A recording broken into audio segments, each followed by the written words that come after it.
I've been playing the Modern for nearly 2 decades, and in this video I'm going to show you a new way to play the Modern with this move of d5, which at first glance looks like it's blundering a pawn, but it's actually a move that is not as bad as it looks.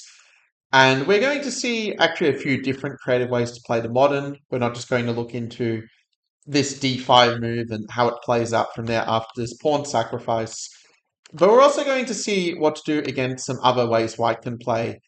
For example, a really cool system against the move knight f3, which, by the way, is the move that you will face most commonly according to chess.com database, so do make sure to stick around for that. We'll also be touching on a move like e5 that is very common on chess.com, which does give black a very good game. And as a little bit of a bonus at the end, I will also show you a cool system you can play when they do play c4 and play it more in a Queen's Gambit style. So it's actually going to give you enough ideas to really start playing the Modern successfully in your own games. Now, if my mission of bringing Grandmaster level chess understanding to the entire chess community for the chess openings sounds good to you, then do make sure to hit the like button to show your support. Another way you can also support the mission and also improve your chess at the same time is to subscribe to the channel. So that's just getting that out of the way before we get into the move of d5. Because normally the way that top modern experts like Hikaru Nakamura like to play it is to play systems such as d6 followed by a6 and kind of play this system known as Tiger's Modern. By the way, if you do want to learn how to play the Modern like Hikaru, I do have a course I've put in the description that you can check out for in your own time. But to be fair, in that course, I cover more the mainline ways of playing the Modern with moves like d6 and moves like c6. So you can see this is more a complement than, something that's directly covered in that course, as it were. The move d5, yeah, is a different approach altogether. And what I'm going to do is I'm going to start by talking about the main lines, and then we'll just work our way back towards some of the sidelines from there. Because, of course, ed5 is not the only move that white can play, but it's certainly the most natural in that it is the one move that, will allow white to sort of grab a pawn on the surface. But we see here that after bishop c4 and now the move of knight bd7, that we do have a very clear plan of playing knight b6, forking the bishop and the pawn, and thus getting the pawn back. And let's say if we do take a position like this one with, knight to b6, bishop to b3. Already there's actually a little bit of a choice in how you can play this position. The way the modern engines want to play it is just to play this. But let me ask you this. What do you think is the type of position that we have on the board here? Like, what sort of opening does this pawn structure remind you of? Maybe you could let me know down in the comments below. That'll be a really nice way to retain the ideas I'm showing you in this video by making it part of your own experience. So basically, it's a lot like a Scandinavian defense. So you can sort of see the parallels with the structure in this case, or if you take something like the Alekhine with the way Bortnik likes to play it, with d5 and this, you can see it's going to be again a similar kind of structure arising. The difference here, though, is that we have a lot less theory to learn when playing this shortcut when the modern of d5, because after d5 there's only about 1,800 or so games in the database on my mega database, whereas in the position after queen d5, you have a much larger number, like 153,000 games, and even in the Alekhine version, you still have about 5,000 or so games. So it's a way, basically the lowest theory way to reach this kind of position and still have a fundamentally playable position here. And there's a few different approaches that white can go for, like they can play rook e1, they can play h3, trying to avoid a bishop g4 pin to pressure the pawn. White also has some other moves like a more aggressive c4 or trying to play it more solidly with c3 and try to build a pawn wall against the bishop. So we'll touch on all of these ideas because it's going to be less about memorizing concrete theory because there isn't much theory in this line in general. It's going to be more about feeling comfortable in the arising middle game position. So let's do that, and we're going to start with a move of rook to e1 first of all. And my general principle here is that if they let you play the move bishop g4, that's usually going to be a good idea because it can be a bit hard otherwise to find a nice active square for the bishop. The bishop can be a little bit of a target on f5 in some positions, so recycling the pieces when we do have less space is just going to be a very good policy. So h3, for example, we just take, and obviously they're attacking the knight, so we're going to defend it with... you could play e6 or c6. It's going to be kind of similar either way, but I'm just going to make e6 my main move just for argument's sake. But ultimately, you're going to get a position like this one either way, with c3 and c6. And this is a very typical position for our d5 modern system, where, yeah, it's true that white has the center and white has the pair of bishops. But if you look at black's position, we have a very solid game with no weaknesses and no bad pieces. And you may notice that our pawns are nearly all on the light squares, meaning it's doing a very good job of neutralizing the opponent's unopposed light squared bishop. You might want to remember that as Capablanca's rule, so make sure to write that one down. The Capablanca's rule is when we place our pawns on the opposite color complex to our remaining bishop, or the other side of it is putting our pawns on the same color complex as their bishop, like we see here. And also, it's a good moment to mention, if you are an existing subscriber, to make sure you don't miss out on training videos like this one, I would recommend tapping that notification bell and setting notifications to all. That'll ensure you'll get all of my deep dive trainings, all of the shorts, all of that good stuff. So, and there are a lot of games that have been played from this position, but the way that white usually plays it is the move of bishop d2. And again, this is a position where you don't really need to remember sort of like theory per se. It's just going to be a lot of quite reasonable moves that black can go for. But the plan that I think is going to be the most effective for black is going to be to play a move like a5. And you can also play in some different versions. I'll show you a bit later on a version where you can get in a5 a little bit more rapidly. It's kind of funny, like the alarm bells are already kind of ringing as if to say like, why is in some strategic danger? But yeah, if I play rook a d1, for example, in this case, there's a few good options. Like you can, I kind of like the move of b5 actually, because it's a nice way to keep the knight on a strong post. That if they go c4, we can just take and have a very solid position.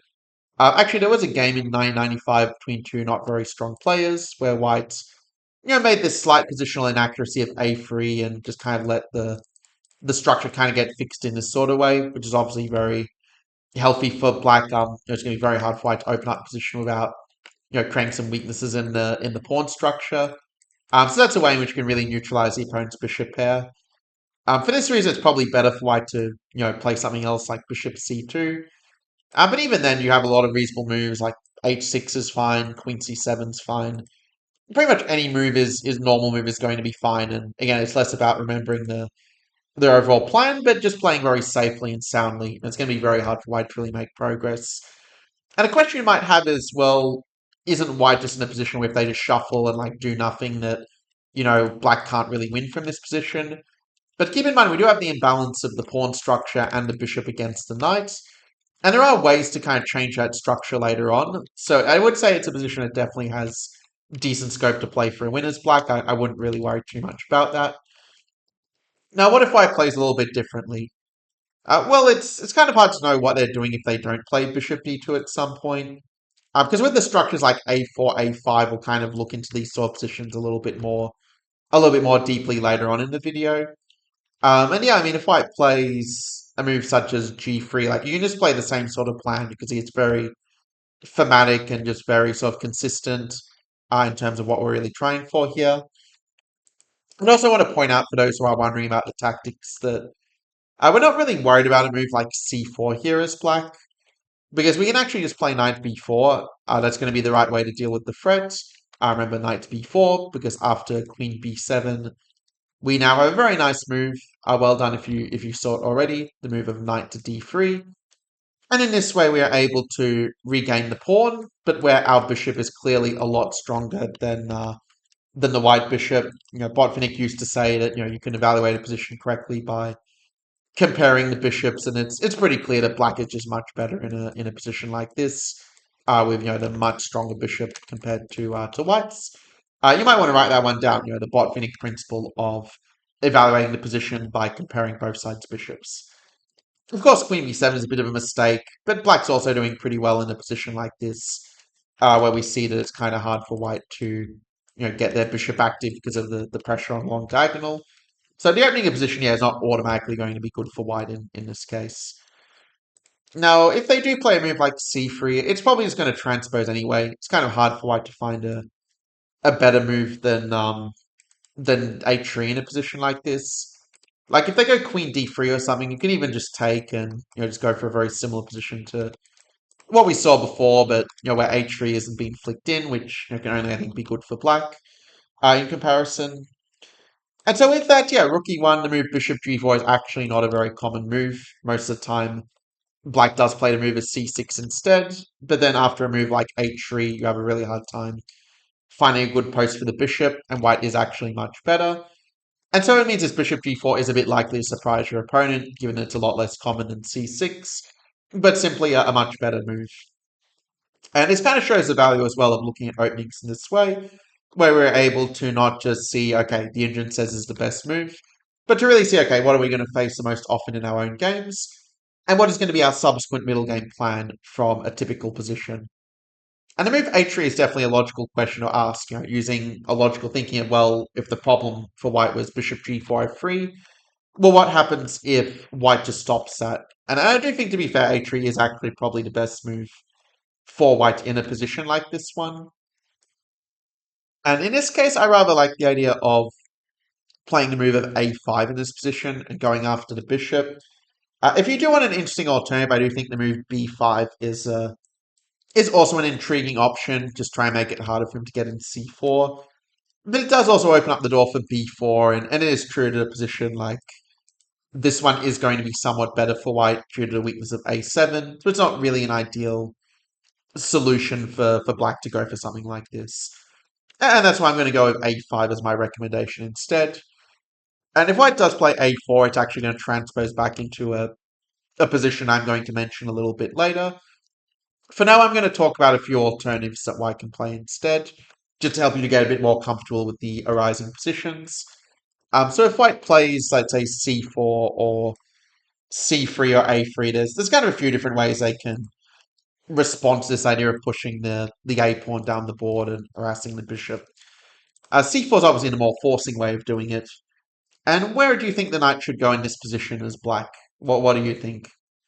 Maybe you can put in the comments below which square you would put the knight from this point. So the answer here is to just play knight b6, because then you're threatening a4 to go after the pawn, and if they play a move like a4, which is what white normally does, well, you have this cool idea of c5, where you're really not worried about them taking the pawn, because actually you're going to get it back here. Okay, bishop d1 obviously runs in knight c4, but if rook d1 instead, which is the move I meant to play, well, we can see that white's not in time to defend the pawn, because then the b2 pawn is hanging. And in a position like this one, you just have the more flexible structure, right? Where these pawns are kind of split apart, and it's very easy for us to have pressure with the pieces. So all in all, black is just going to be very comfortable in an endgame like this one, playing some pretty natural moves. For this reason, white's probably better off playing c5, but then you are giving black the d5 outpost for the knight. So I do think it sort of makes sense why white has never played this in practice, because it does look a little bit unnatural. And yeah, I mean, white's probably objectively a bit better, but you do have a clear plan of trading off the bishops, using a knight to attack the d4 pawn, build up the play on the file, and black's positioning will be certainly adequate in an instance like this. Now, and as I say, I do want to kind of make clear off the bat, when you do play d5, that yeah, white is going to be slightly better, but that's also true of like every line you can play in the modern, that white will get an advantage with best play. Like, we're not really playing g6 to equalize, we're playing it to get an interesting fighting position where the opponent has a lot of scope to overextend, and it's through that I'd be able to use it as an opening that actually has got me to like the top 20 in the world in chess, in our lead chess bullet in the past. Just playing like g3 as white and g6 as black against pretty much everything. But I digress. So if white does play a move such as c3, well, in that case, b5 makes more sense, right? Because now, like, c4 would take an extra tempo.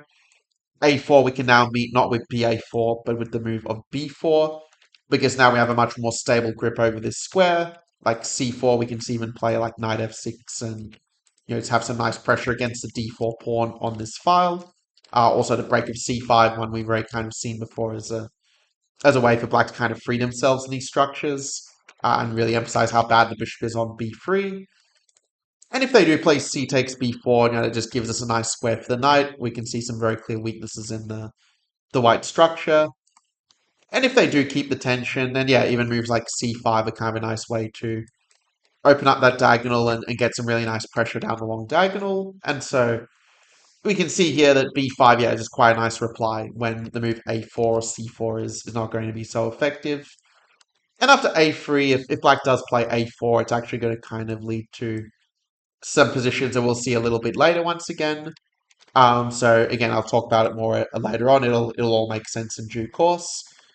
If they play a move like c4, I'm pretty happy to see this once again. And in this case, I do believe in putting the knight on f6 and just making the point that their bishop is just very stuck behind the pawn.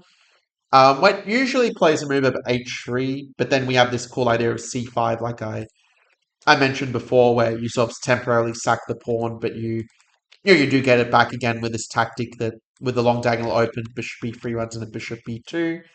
But that if you are able to, get the pawn back, you're obviously pretty comfortable with this queenside majority kind of structure, with their bishop being a little bit stuck, even if they go to c2, you'll notice how like the bishop is hitting the pawn that's defended twice, which is known as a Georgian principle, by the way.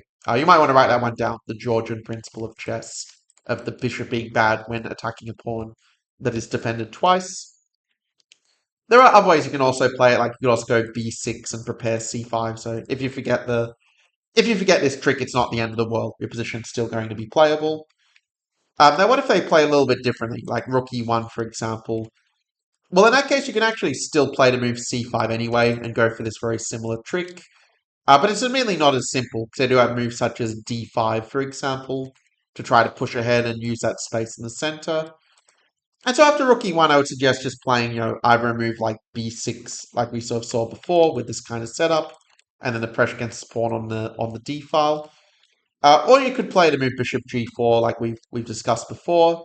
That a position such as h3, if they do play it very forcingly, we can take the pawn because they can only take one pawn at a time, right? And if they play rook e7, we can go rook e8 and really kind of use our lead in development to really slow white down here. And if they play, queen b7, we then can even just play a move like e6, because if they take the pawn, we again get some very nice compensation down these queenside files, like the fact it's very hard for them to develop their bishop and rook, and the fact we're threatening to kick away their bishop and then take back the pawn. It does mean the position like this is only going to be a tiny bit better for white. So yeah, it is true if white plays rook e1, they are probably a little bit better, but as I've said before, we're not playing this system to equalize, but just to avoid fury and get positions where we will know better than the opponent, which is kind of the modern way a lot of GMs like to play it these days, this kind of spirit. And yeah, if they play c3, it's going to lead to a very similar position to what we kind of saw a bit earlier with the move of rook to e1. Because if you think about it, like after h3 and takes, like they're probably going to play a move like rook e1 fairly soon, right? Like they could delay it for a move like bishop d2, for example, could be played. But they're probably going to play rook e1 at some point anyhow. They can only really delay the natural putting the rook on the half-open file for so long.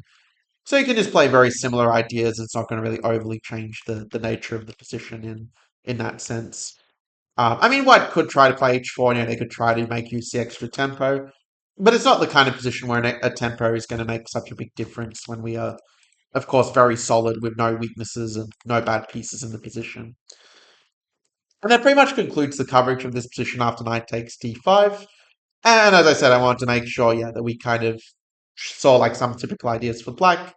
So that when we see it in some different versions, we can kind of see how the different themes sort of fit together depending on some smaller changes in the structure, like a5, a4, and that sort of thing. Okay, with that, white almost always does play knight takes d5, because the thing is that if you let black double the pawns, you just get a very nice position where white's lack of structural flexibility is it's just going to make their life harder. And when you get in a move like c5 and you get that Grunfeld style pressure against the pawns, like it's pretty obvious that black is going to be quite comfortable in a position like that. And obviously the same point applies for moves like rook e1, and you can get a similar kind of position there as well. Although I will say this one is kind of a better version for white, so you might prefer to just go bishop g4 and just transpose back into some familiar territory in as such in the next moves. Like yeah, with just e6 or c6, and I mean it's true they can play knight e4. They do have moves like that, but it doesn't massively change the nature of the position as such. In any case, going back a little bit, if we do take this position with the move of bishop b3. So I focused on the line with castles and knight d5 because that was kind of the way that the engine was wanting to play it. And it's sort of interesting actually to see that at a very high depth, the engine actually only gives white like a very small edge of plus 0.37 at depth 53 from this point.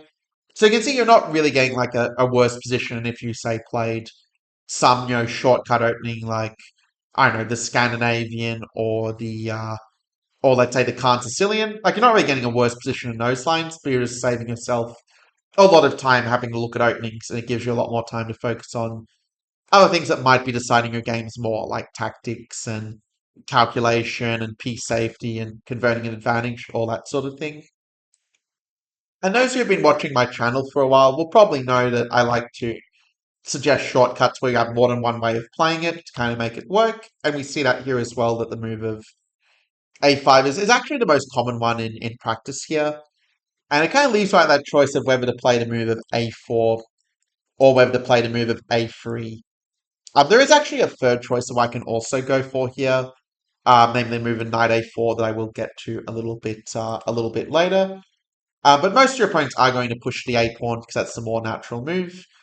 But what you will notice after a4 and playing out some moves like you can castle or you can play knight b takes d5. I'll just play knight b takes d5. But what you'll kind of notice here is that with the insertion of these pawn moves, it does make white structure that little bit less flexible, right? After knight takes, knight takes. It's no longer going to be so appealing for white to play a move like c4, because then the square on b4 is going to be a bit of a hole. In practice, black normally plays the move of castles in this position, but I'm actually going to suggest something a little bit different. I'm going to actually suggest the move of bishop g4 as being a little bit more of a precise move order, in order to avoid something like castles h3, which I do think can be a little bit awkward for black as such. It is true though, you can still get this position via the move order I mentioned before of castles, and in this case, yeah, playing bishop g4 a bit early isn't really going to make as much sense without the inclusion of a5 and a4. Because white will just go h3, and yeah, you can sort of see we're not really in time to not really in time to kind of get our pawn back. Or let's say if you do play knight takes d5. Well, in this case, yeah, after takes, white can play the move of h3 before before castling to kind of avoid this possibility. It's kind of interesting actually to see how some of these subtleties play out. In fact, that you can still play the move at a5, having avoided this kind of knight a4 move. So there are ways you can still adapt and kind of put the bishop like this, which is a novelty, but yeah, is a way in which you can kind of change the move order to take away some options for white. Because the thing is, if you castle and then play the move of b6, well, in that case, white can sort of get a bit faster pressure on the pawn on e7 with a move like bishop to g5, which ends up being kind of annoying. Whereas with this move order, you can kind of meet rook e1 with e6 to kind of take some of the sting out of it. Or if they go bishop g5, you can kind of go like bishop f6 and try and trade off the bishops this way, or if bishop h6, you then have the option to castle long, which will give you quite an interesting position. And by the way, this has never been played before in over the board game. Like this is just a completely new move order. So it's definitely something that's very likely to surprise even quite experienced opponents, and a way to be able to outplay your opponent and even just reduce your theoretical knowledge required to play this even more so. But I'm still going to cover the more common approaches because I do think it's good to know and understand how those positions play out, because it'll just make it much easier to play the other types of positions as well. And so with that, if we take the position after h3 here, yeah, at this point, the way that modern players usually play it as black, experts like Pankratov, who is one of the big d5 experts, he likes to play it with the move of b6. Because again, if you play c6, it's just a little bit too passive in this position, where we don't really have a good square for our bishop, and if we go bishop f5, white can just sort of play moves like knight e5 and kick away our bishop, and it's just going to be very hard for black to really get a playable position in an instance like this. Like white just has a little bit too much initiative to play with here.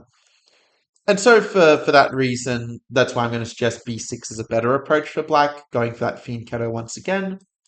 But like I said before, the sort of problem here is that white can play this bishop g5 move, and in this case, probably the best way to play it is going to be just go queen d6 and sort of tempt white into taking the pawn. Like if they do take the pawn, you're actually going to get some very good compensation in the style of the Marshall Gambit with something like this, where the bishop pair is going to kind of give you enough play for the pawn to to sort of make it work here as black. Something like this would be a very typical sequence demonstrating black's compensation. You can also try to expand on the king side and get some attacking chances that way in the future. However, white is also not forced to take the knight. And actually, the move of bishop to h4, I will admit, is a very annoying move, just preparing to kick our queen away. We don't really have an amazing solution to this. Like, after e6, white can play the move of knight e5, which is going to be a little bit more precise than just the automatic kicking away of the queen. Like, in a position like this one, if you get in c5, like, the position is actually not so bad anymore, and white's edge will be kept a little bit more to a minimum if you can kind of trade off their center like this. But 95 is going to be a lot more annoying by comparison, because now it means that if you probably the best option is play like rook e8 and just accept that you're just going to be worse here.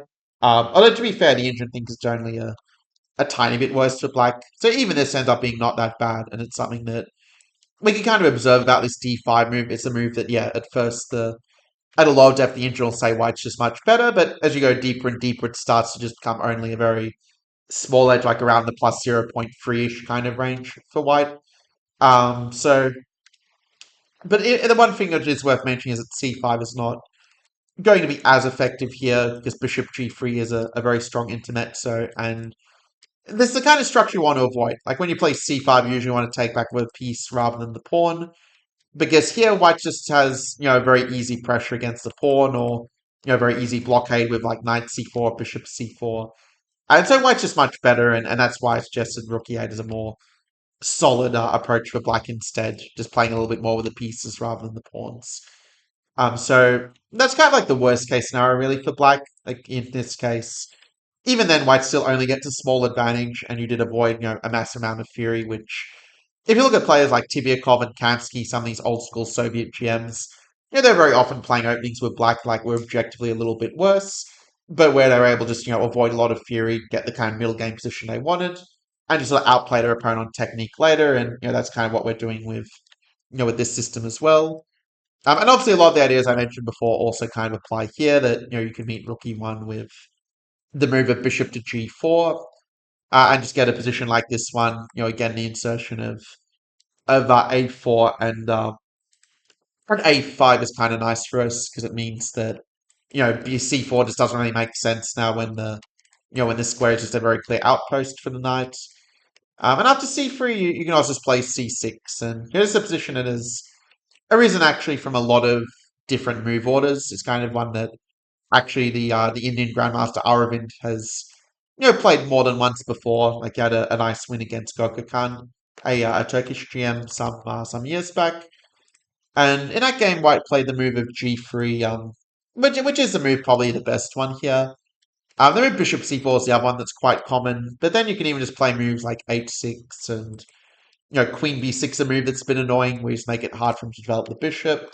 But really, like any move is going to be pretty much fine for black at this point. Like whether you go queen b6 or put the queen on d7 and prepare like b5. Like there's going to be different ways to get counterplay and kind of use that a4 pawn even as a hook to just get a very sound position with something like this, for example.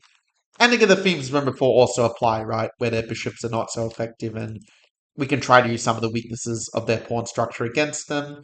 The fact they like flexibility on the queen side are really only limited to playing on the king side does make it very hard for white to make progress in a position like this. In some ways, it has some resemblance to the Fort Knox French, like with bishop d7, bishop c6, but we kind of have a better version when they commit to the move of a4 and this sort of reduced flexibility of their pawn structure. But the Kokakan Aravind game saw g3, queen d7, and Yeah, black played a move h5, but I do think white actually has a very good position out of the opening, and this yeah, black's refusal to play b5 probably could have actually cost them the game potentially, because that's the way in which black should really try to get counterplayed. But like I've said before, I think it's just more effective just to go queen b6 and h6 and just use that pressure, like I was saying before, because you can also just like kind of build up on these files and sort of wait for the right time to hit with b5 and get your counterplay that way. Also, another point is if they do play a move like bishop d5, that is going to give you a bit of a choice. Like you can play c takes d5, just go for the minority attack and just play it like a an exchange QGD type position. Or you can play ed5 and have more of an exchange French type position where obviously the symmetry is going to make it very difficult for white to make use of their tiny, tiny advantage here. So that's just showing you a few different ways the structures can play out, just so you kind of understand it from your perspective. But going back a little bit to some other ways that it can play out.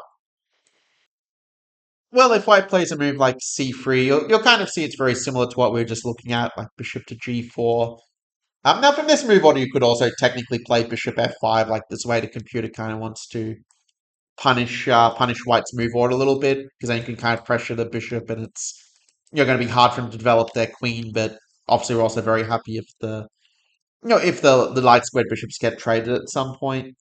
Um, but okay, it's also true they do have other moves that can also be a bit annoying. So do you think it's just easier just to stick to bishop g4 and just kind of follow the script, and it's going to transpose to to what we were looking at before if white plays rook e1 here, and if they do play a different move, like let's say if they go h4 for example, then I mean they're probably going to play a move like rook e1 at some point anyway. Like if they go h5, you can even go e5, and this can be a nice way to just really push in the center and kind of usually in development if they do just randomly push an e pawn or don't put their rooks in the center in the time. So there's ideas like that you can use to really equalize the chances, and obviously an IQP position like this is also not really going to be a problem for black either. Like if they do play CD4, just rook e6, and like their h6 pawn can be a strength, but it also can be a weakness here. And we do have ways to kind of bring our pieces out to sort of attack their pieces and make it harder for them to develop. So overall, I think black is going to be fairly happy in a position like this one. Like there are ways even to bring the rook in the attack if white is a little careless. But I think that shows the picture pretty well on the position after castles. But like I said, I think the move bishop g4 is a little bit more precise, and in that way you can kind of get a very similar position to what we were sort of looking at before. You can play e6, you can play c6, like both moves are going to be reasonable. But I'm going to say that I think the move e6 might be a little bit more precise, just because this pin, in my opinion, can be a little bit annoying to deal with. Like I just think this is sort of it's just slightly awkward when I've got this pressure. And I think like a position like this is probably an example of something we are kind of trying to avoid, where we don't really get our like e6 setup or our queen b6 counterplay here. And so playing e6 before c6, a little principle, I think will guide you quite well in these situations. Obviously, yeah, c3 is going to kind of lead back into the sort of positions we saw just before. But if they do play a more principled move like c4, trying to really punish our move order, well, we can just play knight to b4 in that case. And if they do take on b7, that's obviously a pretty good trade for us when our bishop is going to be a lot better than theirs. And if they do play a move such as d5, trying to push through in the center, well, in that case, we can just castle and just let them do their thing, because now if they do play queen b7, well, we're just going to have very good compensation for the pawn. Like, we can even play rook b8 and then knight d3. You can play, like, knight d3 immediately as well. Either way, black's just going to have a very nice position. I think knight d3 is a bit more precise, because you do get to meet queen e4 with knight c5, and you kind of limit white's options a bit that way. But the point remains that with white's queen side being very exposed and underdeveloped, the black is going to have very strong compensation in a position such as this one. So that's really why I think bishop g4 is just a bit more of a punishing move order. Now white could play a move like bishop to g5 and try to sort of beat us to the punch a little bit. It is true that they can do that. That being said, I still think you can still play this. You can still play this position as black, like with h3 and takes, and yeah, after c6, white can play a move such as Rook AD1. And yeah, I'll admit the white does have some advantage. Like if they know he's all salty, like Bishop G5, they do get a small advantage. But you can still make it work as black. Like you can play the move of, Rook C8 and, just play into something like this, for example, where you just kind of slowly prepare the E6 move and, you're worse, but you can still kind of defend the position in a way by putting your Rook on D7 and kind of defending the pawn and getting the pressure down the D file like that. So it takes a bit longer, but like you do eventually get your pressure on D4 and Queen B6, E6, all that kind of stuff. And you can also play a move like H6 as well, but I do think that, yeah, the move order with Rook C8 is probably a little bit more precise in my opinion. Because I always like some of these C4 moves start to become a bit annoying. So Rook C8 is, yeah, just kind of aimed against that a little bit. That gives you a little bit extra flexibility if they do, if they do play this, like where you can put the knight on B4 or the knight on F6 and play this worse, but still tenable position as black. So with that, yeah, that kind of shows some of the move order points, and we did go a little bit deep into it, but I think that's important for really understanding the different dynamics of the position. And obviously, for those who are watching this from White's point of view, make sure you're ready for this surprise. It's good to know he's salty so you can get the maximum possible advantage out of the opening as White. So I mean, yeah, obviously White can play H3 as well, like I said before, to avoid this Bishop G4, but we already kind of looked at some similar positions to this beforehand, like with this sort of insertion. So yeah, a lot of the ideas I mentioned before will apply in this case as well.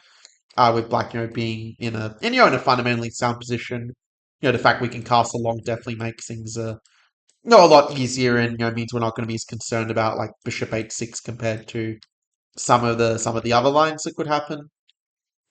But let's also consider, like, what if they don't play knight takes d5 here? What if they do play a move such as castles and just keep the tension?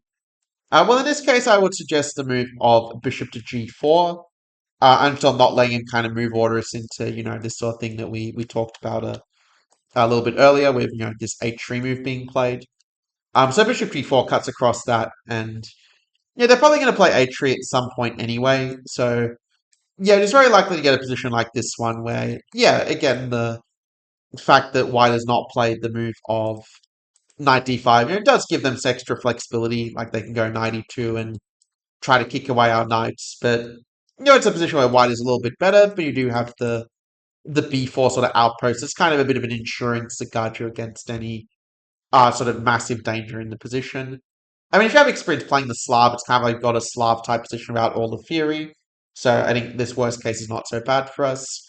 And yeah, if they go bishop g5, just queen d7, and you can again kick their bishop and just kind of play this position. Like if they do take, it is true of h6, it is kind of a pawn sack where we are sacking a pawn, but also their pieces are kind of a bit misplaced here on in this case, and you're still going to have enough counterplay like with rook b8, b4, you can kind of hold this slightly worse position to a draw. Yeah, there are other ways you can also play it. Like obviously, you could also start with c6 and avoid that whole thing. So yes, as there are alternatives you can also explore to make it work. But yeah, that's sort of the picture with that. And if they do play a move like h3, then that also just kind of opens the door for you just to kind of play this like this sort of setup just works. It's a lot better when they kind of play a wasteful move like h3, for example. And 95, yeah, that's a bit of a novelty, but bishop e6 is kind of a nice way to trade off the pieces if they do some funny move like this. Because they don't have knight g5 anymore is kind of the key. But okay, I'm going a little bit deep into it already. So what if they do play a move such as a3 and let us get the move of a4 in? Well, I think that this version is going to be a better than usual version of some of the other positions that we've seen already, because with this structure being fixed by our pawn, it makes it very hard for white to make any sort of progress on the queen side, in my opinion. Now, castles isn't the only move. The move c4 has also been played a little bit, and we'll get to it a little later. But after castles, yeah, we can play it a couple of different ways. Like you can either castle and let them play the move of h3, which is what most people kind of do, and then you have different ways to play it. Like you can play the move b6 and kind of go for this kind of setup like we saw before, where again you sort of sack the pawn for this Marshall style compensation. But it is an improved version when we have like this pawn structure fixed. So a lot of times we're just kind of getting better versions of the positions we kind of analyzed before. Because also in this structure, we also have moves like knight f6. We can kind of try to trade off their bishop in this way or provoke a weakening c4 move. And also the move of c5 is kind of less bad when you've sort of got the b2 pawn fixed as a kind of weakness as such. So there's little differences like that that do come up here. But a lot of this, yeah, is kind of just revision of concepts that we've seen before.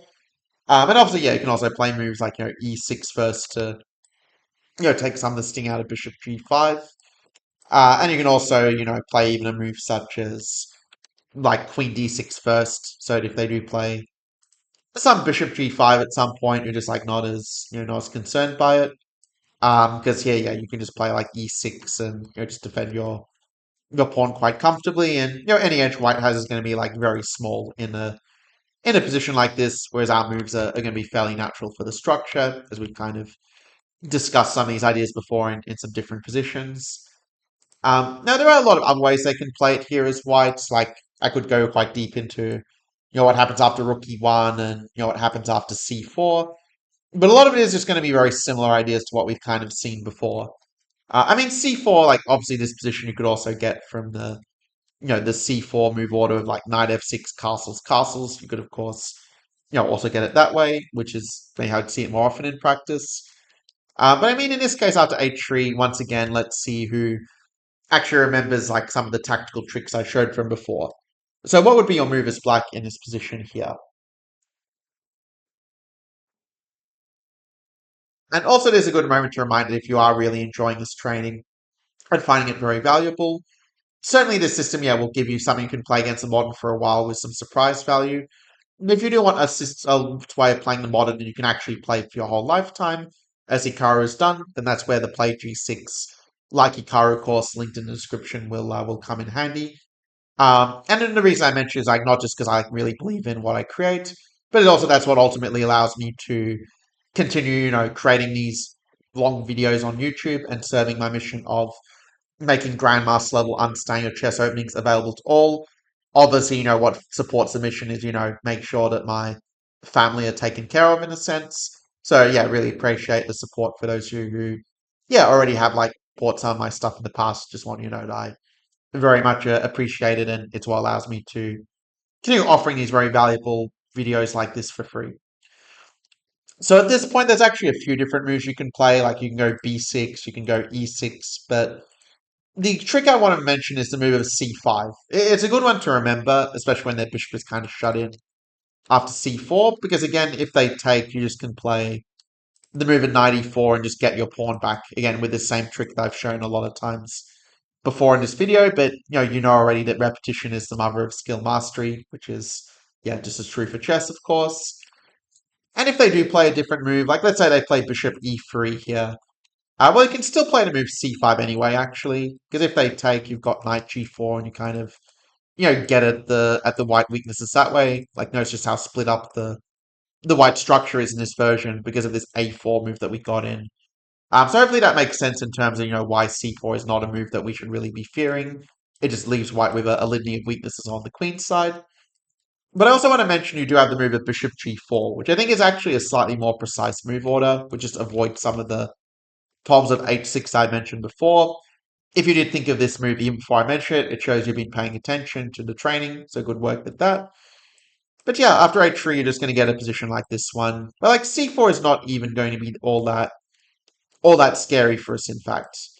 Because after knight e7, like if they play queen takes b7, we're just going to go rook b8, and yeah, we can kind of just kick their queen around. Like we're obviously not going to be in any real danger in a position like this one. And if they do play d5, which is a more critical move, well then we can just castle and kind of like we saw before with the pawn on a4, we just get some quite nice compensation just based on white's difficulties getting the queen side developed without giving back the extra pawn, and I know that's ultimately going to give black very good play for the pawns in a case like this if you want to explore it more deeply in your own time as such. So as it happens, the if we go back a little bit, I was going to check real quick, like just to make sure we're not missing any important things. But again, like if they don't play knight d5, you kind of just mess up their structure, or play bishop e6 after knight e5. So there's not really too much to really be like concerned about. You just get a really good position with natural moves if they do some funny thing like this. But of course, with A5, it does have to be admitted that probably the more critical move that White could play, and the reason that the injured doesn't give A5 as its top move, is going to be the move of knight to A4, which is a little bit of an annoying one to deal with, I will admit. Because in this case, it's also interesting to see actually that they see, this player like Jonathan Rogers was, like played this, like, it's kind of funny, like my vision is like so bad with like the lighting. I first thought it was like Ian Rogers, my past chess coach, and I was like, hang on, was that an I or a J? So, well, thanks to all of you, for staying with us here. And yeah, after knight b takes d5 and c4, the thing is that knight b4 a3 is going to be really awkward, where knight's going to get kicked around all over the place.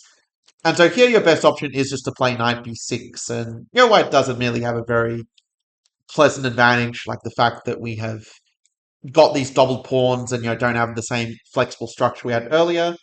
It's obviously going to be a very difficult thing to ignore. Like white does just have a very nice advantage, and this is sort of the reason why I think with the move a5, it's not something I could honestly recommend as a move to play like in every single position.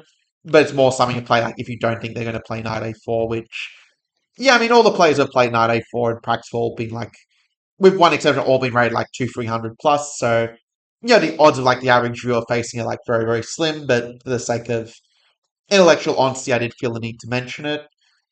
Now, one thing I'm curious about is after castles, whether in this position the move knight a4 is going to work. And I think we can sort of say that playing castles and then a5 is going to be the more precise move order here.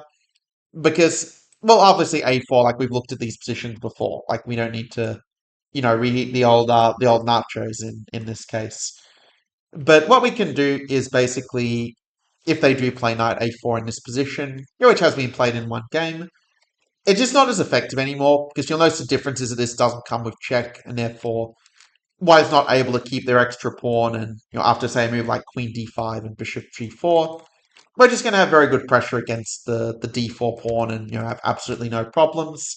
It's pretty evident we're going to have very good compensation for the pawn here when the white king is clearly so exposed in the long term with the double pawns around the king as such.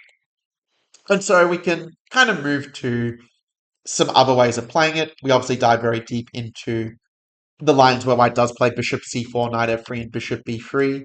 But that's also because that's what you're going to face the most often in your own games, according to the database. And especially for more like advanced players, like it's true that in chess.com you will face knight f3 quite a bit more often than knight to c3. But knight c3 is a move you will face more often as you get a little bit more advanced. So that's kind of why I started with it. And that's because where I kind of had the most cool idea to sort of begin with. I mean, if they play a move like bishop b5, it's not really going to be a problem. Like just play bishop d7, and you're kind of going to get a better version of some other positions we'll see a bit later. Like if they go bishop takes d7, we're obviously very happy to trade off the minor pieces when we have a bit less space. And 95 isn't really even that much of a concern for us. Like we can just castle and take the pawn on d5, and you just have a much better version of the positions we kind of looked at beforehand when they don't even have the bishop pair advantage to work with.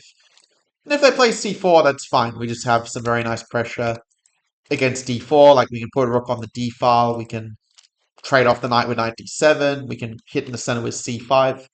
It's just ultimately going to be a totally fine position for black here. It's absolutely nothing for us to be afraid of in a position like this. For example, or if they go bishop e5 again, you can kind of see how the pawn d4 starts to become a bit more of a target in these positions as the pieces get traded. It's kind of an interesting point. The exchanges are actually good for us a lot of the time in this d5 modern variation I'm showing you. In fact, white's best move here is probably to play a move like bishop e2, but that's obviously going to be very similar to the kind of positions we saw before, like with bishop g4, and I mean, white can play h3, but it's not something you're really going to see very often.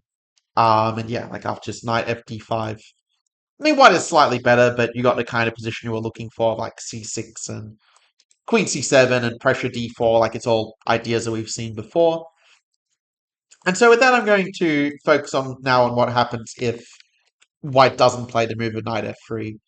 because they do have a few alternatives that they can play to try a little bit harder to hang on to the extra pawn on d5. That is, they can play moves such as bishop to g5 or bishop to b3 or the move of queen to f3 to defend that pawn a bit more directly. There are also other moves like knight g2 that you'll see every now and then, but they do kind of just give like a better version of some of the positions that we kind of saw before.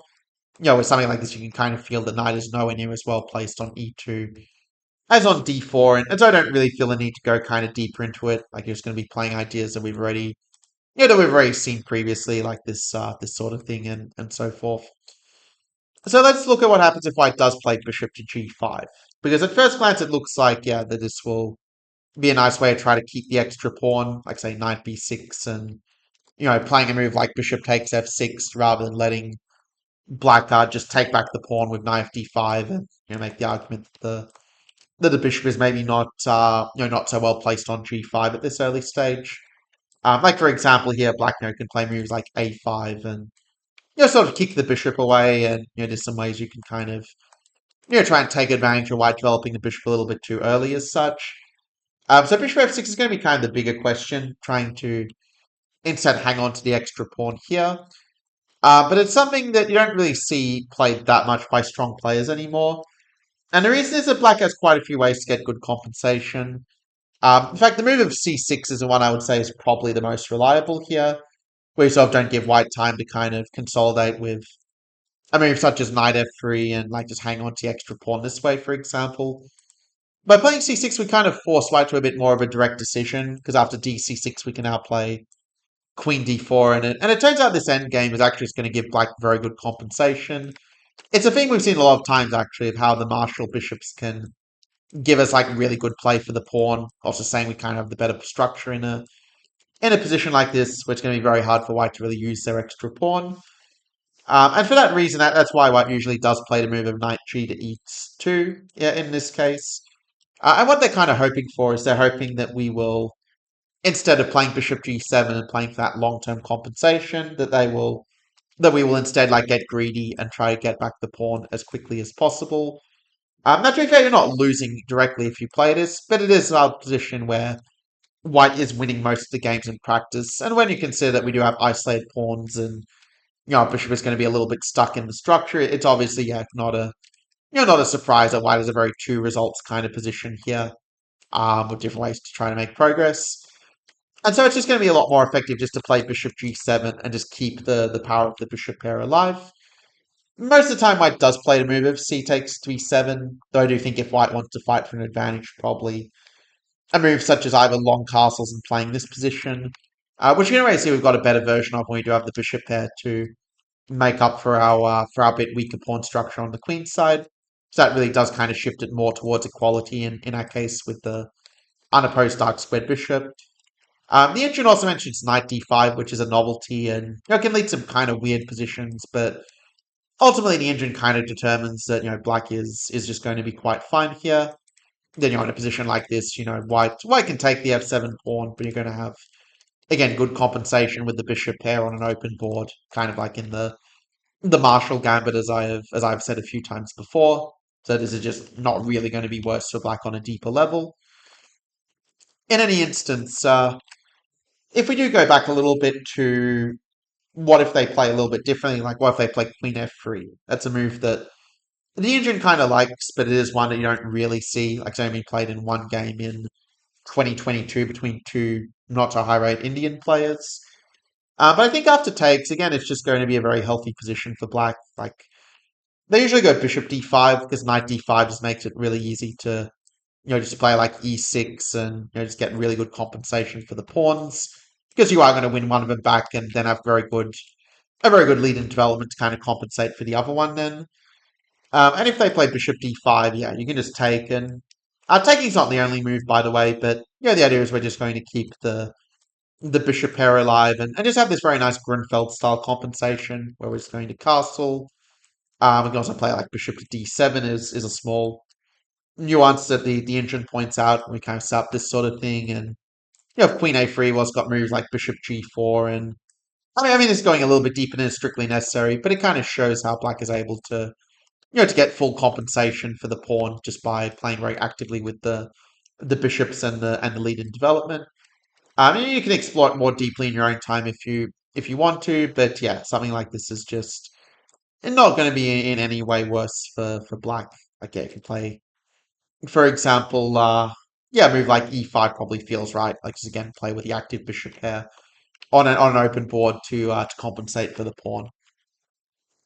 With that, let's move to what if they play a move that's not bishop g5? Like what if they play bishop to b3, but then don't play the move of knight f3, which obviously would transpose into the positions we were looking at the start. Like, what if they play a move such as queen to f3 instead, trying to hang on to this extra pawn on d5? Obviously, you could also get this position by queen f3 and then knight bishop b3. So that just would be a transposition and wouldn't really have a lot of independent value because bishop b5 we already talked about is it's just not really going to be any sort of threatening move. Like we get back the pawn and we're totally fine. So really the question is what happens here, and there's a few different ways that black can play it. Like all of bishop g4, a5, and castles have all been played a reasonable amount of times in the database. But I'm going to suggest that we play the move of bishop to g4, and then after queen and g3, which is what they usually play to keep the bishop under attack so we don't just get the pawn back directly. Well, then we just play bishop f5, and we kind of ask, why, well, okay, what are you going to do about the move of knight b takes d5? And if white wants to kind of avoid a repetition of moves, they usually will play the move of knight to f3 rather than the move of queen to f3, or the move of knight g2 is also seen a little bit, so we'll also touch on it, even though it's a less critical move by comparison. But let's address the elephant in the room. Like, what about queen to f3? Now, it is true that one of the reasons I kind of stopped playing the move d5 at some point was because of the fact that white can, play this way, and it's kind of hard to avoid the repetition of moves favorably with something like this. Because let's say if you play a move such as a5 instead here, for example. Well, if white then plays a move such as a4, it kind of leaves the question of, well, what do you have instead if not bishop g4? And it's kind of hard to find a really great answer to this question, honestly. Because if you kind of give white time, let's say, to play a move such as h3 and stop bishop g4, like white's just going to be up a pawn and you just don't really get any compensation for it, unfortunately. And so that's kind of one of the sort of sad realities of playing d5, and maybe this is the reason why this is not a more popular approach, is that, they can just play this queen g3, and I think your best bet is just to kind of repeat moves and just accept the draw a bit. Because yeah, like I said, allowing this h3 is a little bit too much of a problem from Black's perspective here. So yeah, there isn't really like an amazing solution to that other than because like we've seen now, like a5, like they're probably going to play bishop to g4 anyway, and yeah, we've already kind of seen the problem of h3 when they get this in. So yeah, this is sort of the disadvantage, and why if you are playing against like a much lower rated player, you might choose not to play d5 and to play a different system. It's also a good moment to mention, if you do follow the play g6 like Hikaru recommendations where you do play d6 or c6, obviously in those lines you don't have these options where white is able to force a draw if they want to out of the opening. So it's a good reminder that, yeah, if you want something that's a little bit, gives you a better chance to play for a win, like that resource is out there from me. And also, like, if I have enough people, like, joining, like, the program, the course, I will, like, update it for 2026 as well. I was sort of thinking of doing it anyway, just because I'm so passionate about the modern. But it's saying, that is something you do have planned in the pipeline. Like, it's not going to be just the final version, of course, but like you will get, grandfathered into all the updates as well if you do end up buying it, as it were.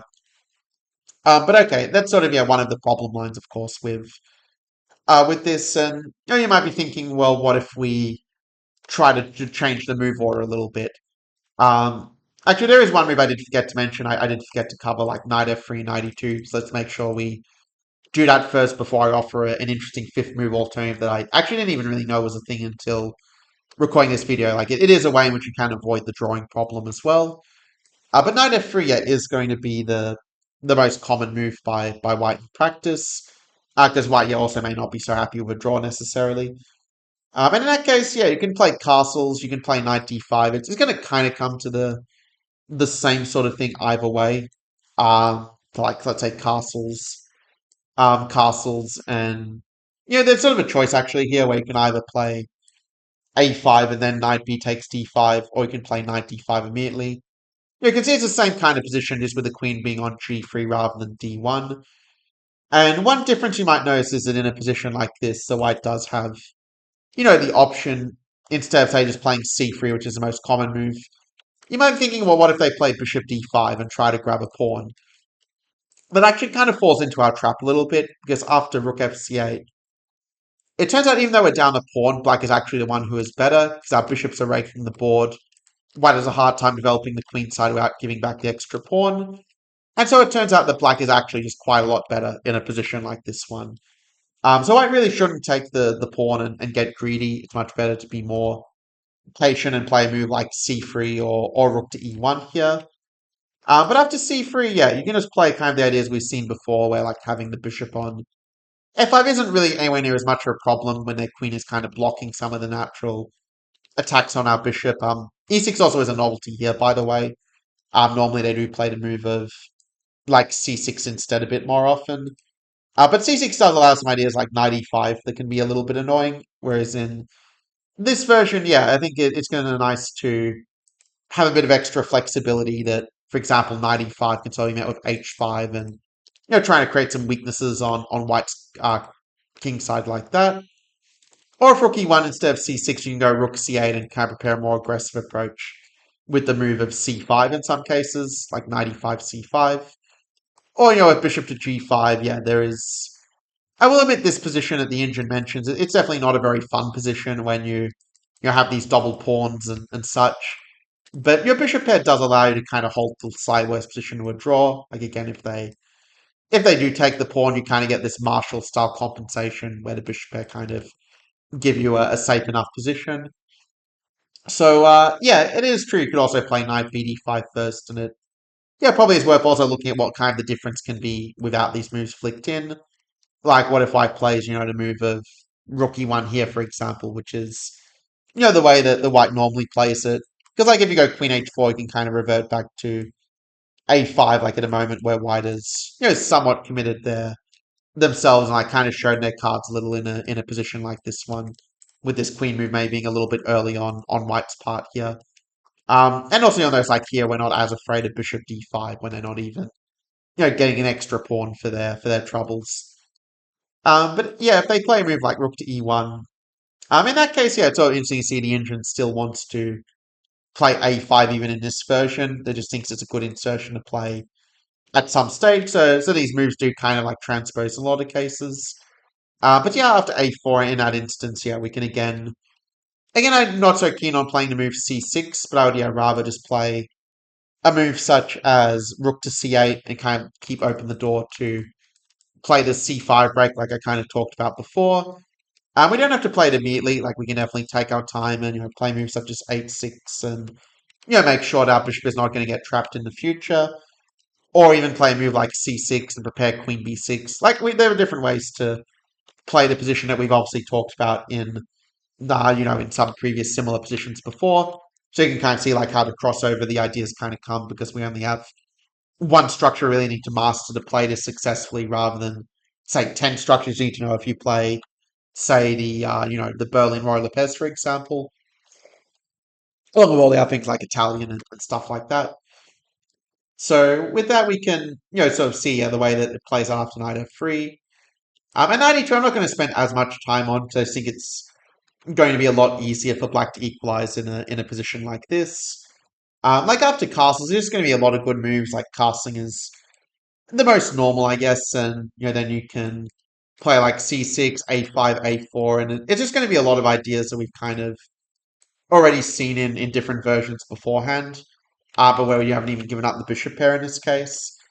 And if they go knight f4, this is one of the rare cases where actually we might not take and help them develop, but we could also just play like a move such as e6 or a5. Like basically pretty much any normal move is going to be fine for black, but you can kind of pick the one that that sort of feels right to you, because the introduced things are all basically going to be fine for black.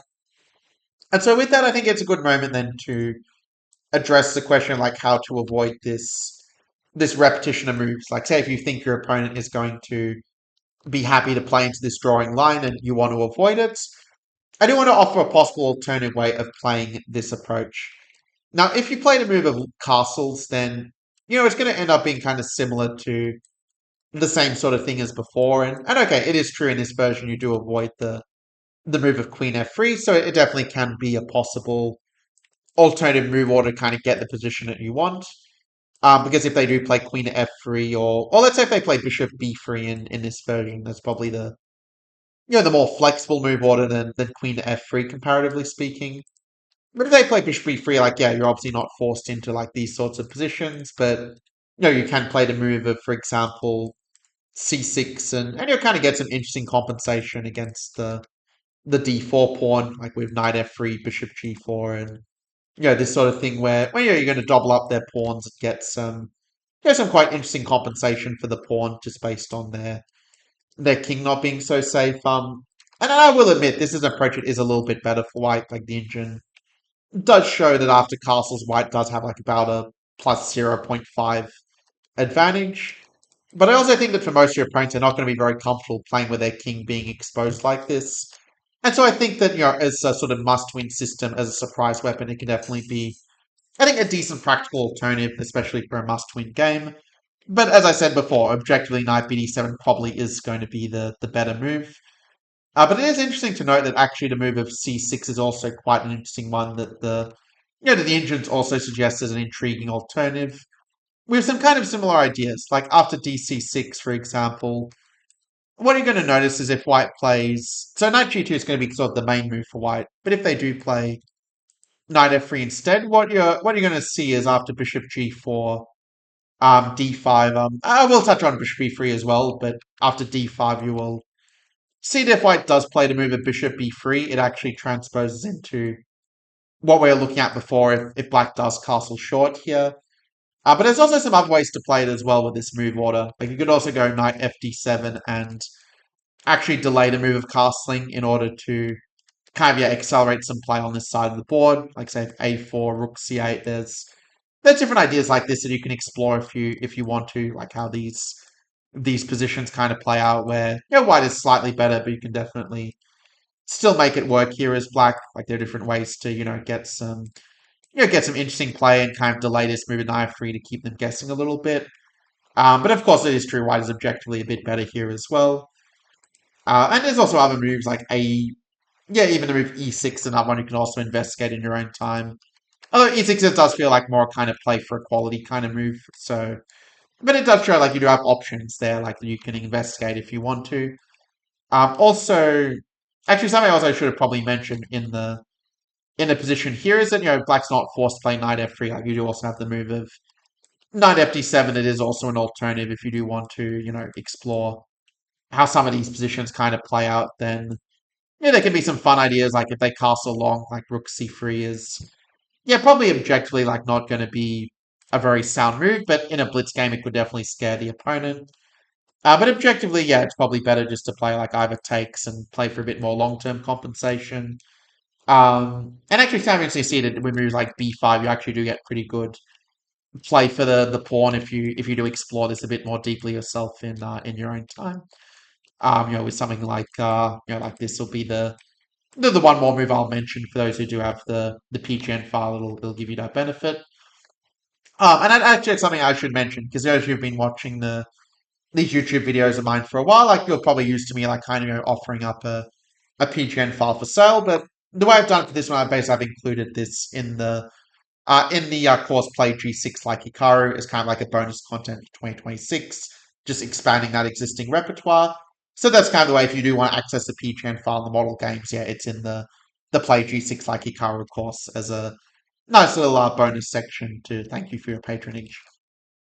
Now going back to the position here, like it is true they do have the more natural move of say Bishop E2, but it also kind of gives us what we want, where we do get very nice pressure against the D5 pawn, where we will get back the pawn, then we'll castle the king, and the rising position after something like this is just going to be completely fine for black. Like we've got the pressure on b2 as well. So it's just going to be, yeah, very normal, queenside majority type structure where black is obviously not going to be in any way, shape, or form worse in a situation like this. Any imbalance in the structure does give you some scope to play for a win against a weaker player. Bishop b5 is an interesting move that hasn't actually been played in one game, but it was played by the late great Naroditsky in 2024. And the way he played it was he kind of went for the move h3, just playing it very aggressively. But I do think that in this case, black does get quite a good position out of the opening, and Naroditsky won the game. More because he was just outraged his opponent by 400 points, more so than because his position is actually any good. Like, for example, his opponent missed a trigger playing bishop takes c2, which would have just left white in a very horrible position if black had noticed this little tactical trick. And so if our system can get an advantage against Naroditsky out of the opening, I think that's a pretty good argument for the surprise merit and the practical value of a system like this. And also the way the engine's kind of suggesting it's sort of suggesting some very unnatural moves like playing, for example, bishop takes d7 and then h3. But I think even then you still get a pretty healthy position in this case. Actually, in this moment, you actually have a very cool idea where instead bishop f3, you can actually play bishop takes c3, which looks kind of weird to give up your very strong bishop. But the point is that you are going to get back the pawn. And your rising position, yeah, is actually going to be not so bad for black. Like you're able to, keep sort of the material parity with knight c3, castle the king, and you are going to be able to hold this position here as black. So if white does play knight bishop to e3 instead, in that case, I quite like the move of just playing bishop takes f3, kind of not giving white time to sort of try and consolidate the position. Although even then, there's still moves like b5. They're like very interesting pawn sacks for a strong initiative and lean development. So there's a direction you can explore in your own time if you want to. If you want to play like this. Like this probably does give you very close to full equality. Like this is sort of the line that, like the sort of computerish line that white basically has to find in order to sort of fight for an advantage, and even then you still get quite decent compensation just based on the weakness of white's king. But again, yeah, you can check it out in your own time if you want to go deeper. But the move bishop f3, yeah, is going to be more the main move, kind of realizing that if white does play queen f3, that the attack on c2 does kind of keep your head above water. Up something like takes, we are attacking the bishop, so bishop e5 to keep the king in the center, king f8, and white normally goes for castling here, because queen b7 actually is going to lead to some problems for white, where their king will kind of have to stay in the center as well. And you give up a couple of pawns, but you just get a really strong initiative where you can play like queen f5 and just the pressure down these files is a knight g4 is actually going to be quite tough for white to deal with when their king is kind of more unsafe than our king is when you look at it deeper. And if they castle instead, then yeah, you can just play queen b6 and material's equal. Like the only real problem is our king, but we can resolve it pretty easily by playing a move like h5, e6, and just kind of gradually preparing to bring the king to safety like this. We don't really have any weaknesses, and we don't have any real bad pieces, especially once the king gets here. So it's not really in a position where I can kind of take advantage of our slightly lagged development. Like we're just going to go for this and just have a totally fine position at the end of the day. And so that explains why gf3 is, yeah, a bit more principled, but we can still castle. And if they play bishop b3, yeah, you can play a few different moves like queen c7 and playing down the c file is quite valid. Knight a5 is also going to be a reasonable approach as well, just playing to trade off the bishop. Like obviously rook c8 is possible, even the b5 gambit that I mentioned before is also possible. So you've got a lot of different ways to play it, depending on kind of your style and the level of risk you kind of want to take. But the engine does think queen c7 is kind of the best option if that's what you're going on. Like queen 7 and rook c8 like kind of both like a similar level of good in this case. Even knight 5 actually this is also another move that didn't really occur to me, but it is actually also a not such a bad open to kind of open up the attack. Like it's very much a dragon style play we're getting, but kind of like a dragon gambit if you like. If they don't play bishop e3, like if they would play queen c d3, I'd probably just go queen c7 and yeah, to put the pressure on the pawn with the pieces. Nothing too convoluted about that as such. And with that, I think it explains quite well why the move of knight g2 is a move you'll mainly see. Like d5, yeah, we're just going to have very decent play after knight a5. Like I'm not going to go too deep into it, but basically a position like this is just not going to be worse for black whatsoever. Like you can just play normal developing moves, and it will give you very nice play for the pawn, like bishop f5, and something like this could be a typical way to kind of open up the position for the bishops and demonstrate your compensation. So really, the move of knight e2 is kind of the big question here from White's point of view of what to do. We're just going to castle, and normally White does play the move of castling as well. It's just kind of hard to see what they're doing if not this. In that case, the way I would suggest trying to make this work as black would be to play the move of knight to a5. Just kind of asking White where that bishop is going to go. They usually play bishop d3 just to try to avoid the bishop getting traded off. But instead of trading and helping the rook kind of get more active and improving their structure, I would just play it more positionally. Where move like a6 and go for b5. And I do think that while White is slightly better, you are getting quite healthy compensation and play for the pawn. And I do think it is a position that, yeah, in a must-win game, it's not such a crazy risk to kind of take with the black pieces. And if they do play bishop d3, then you can actually play the move of knight c6. And I know that this is kind of black's idea, saying it's a bit awkward for white to keep the extra pawn, because bishop e3, you go knight g4, and you kind of get quite a good compensation for the pawn here, because you can kind of go like e5 and sort of open things up for the bishops. And if they play d5, they kind of up with a bit of an awkward structure, so that's not really going to be a severe problem for black as such. And also, if they do play another move like d5, well, then they kind of have some little problems of their, where we have the bishop pair advantage. And we've got some nice play coming, like on the king side, so we are going to have pretty decent compensation for the pawn in a case like this as well.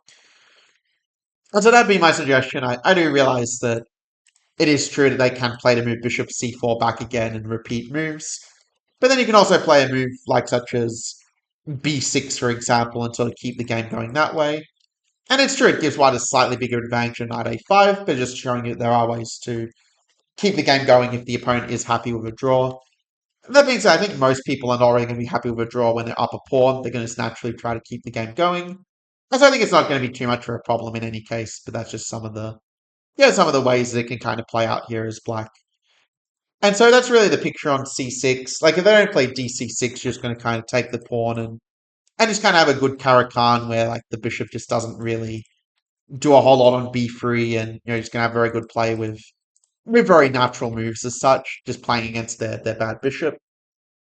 And so that I think really shows the picture very well of bishop c4, where, like I said, knight d7 is the most common move and the one that's probably the most reliable. But if you want to avoid the drawing lines of queen f3, you can just go c6 and play it as more of a gambit, which has only been played in like about 40 or so games, including transposition. So it's very unlikely that your opponent's going to have seen it before or even really just be ready for it as such.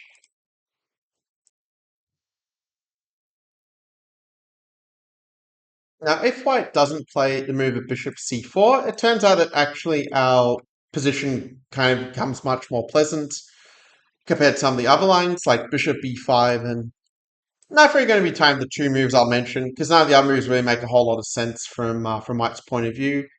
But bishop e5 is a check that you will see sometimes, but the thing is, after knight bd7, it's often going to happen that white just ends up with a bit of a worse version of some of the positions that we've seen before. It's like castles, and I mean, you can sort of look at it two ways. Like on the one hand, the bishop is under attack, but on the other hand, the bishop is also a little bit of a ghost on b5, and will likely get kicked in the future.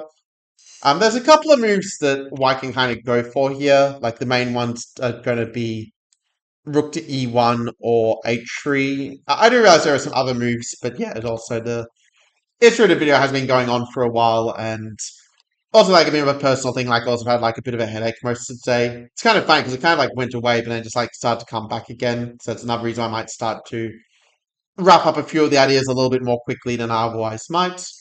Just keeping that in mind.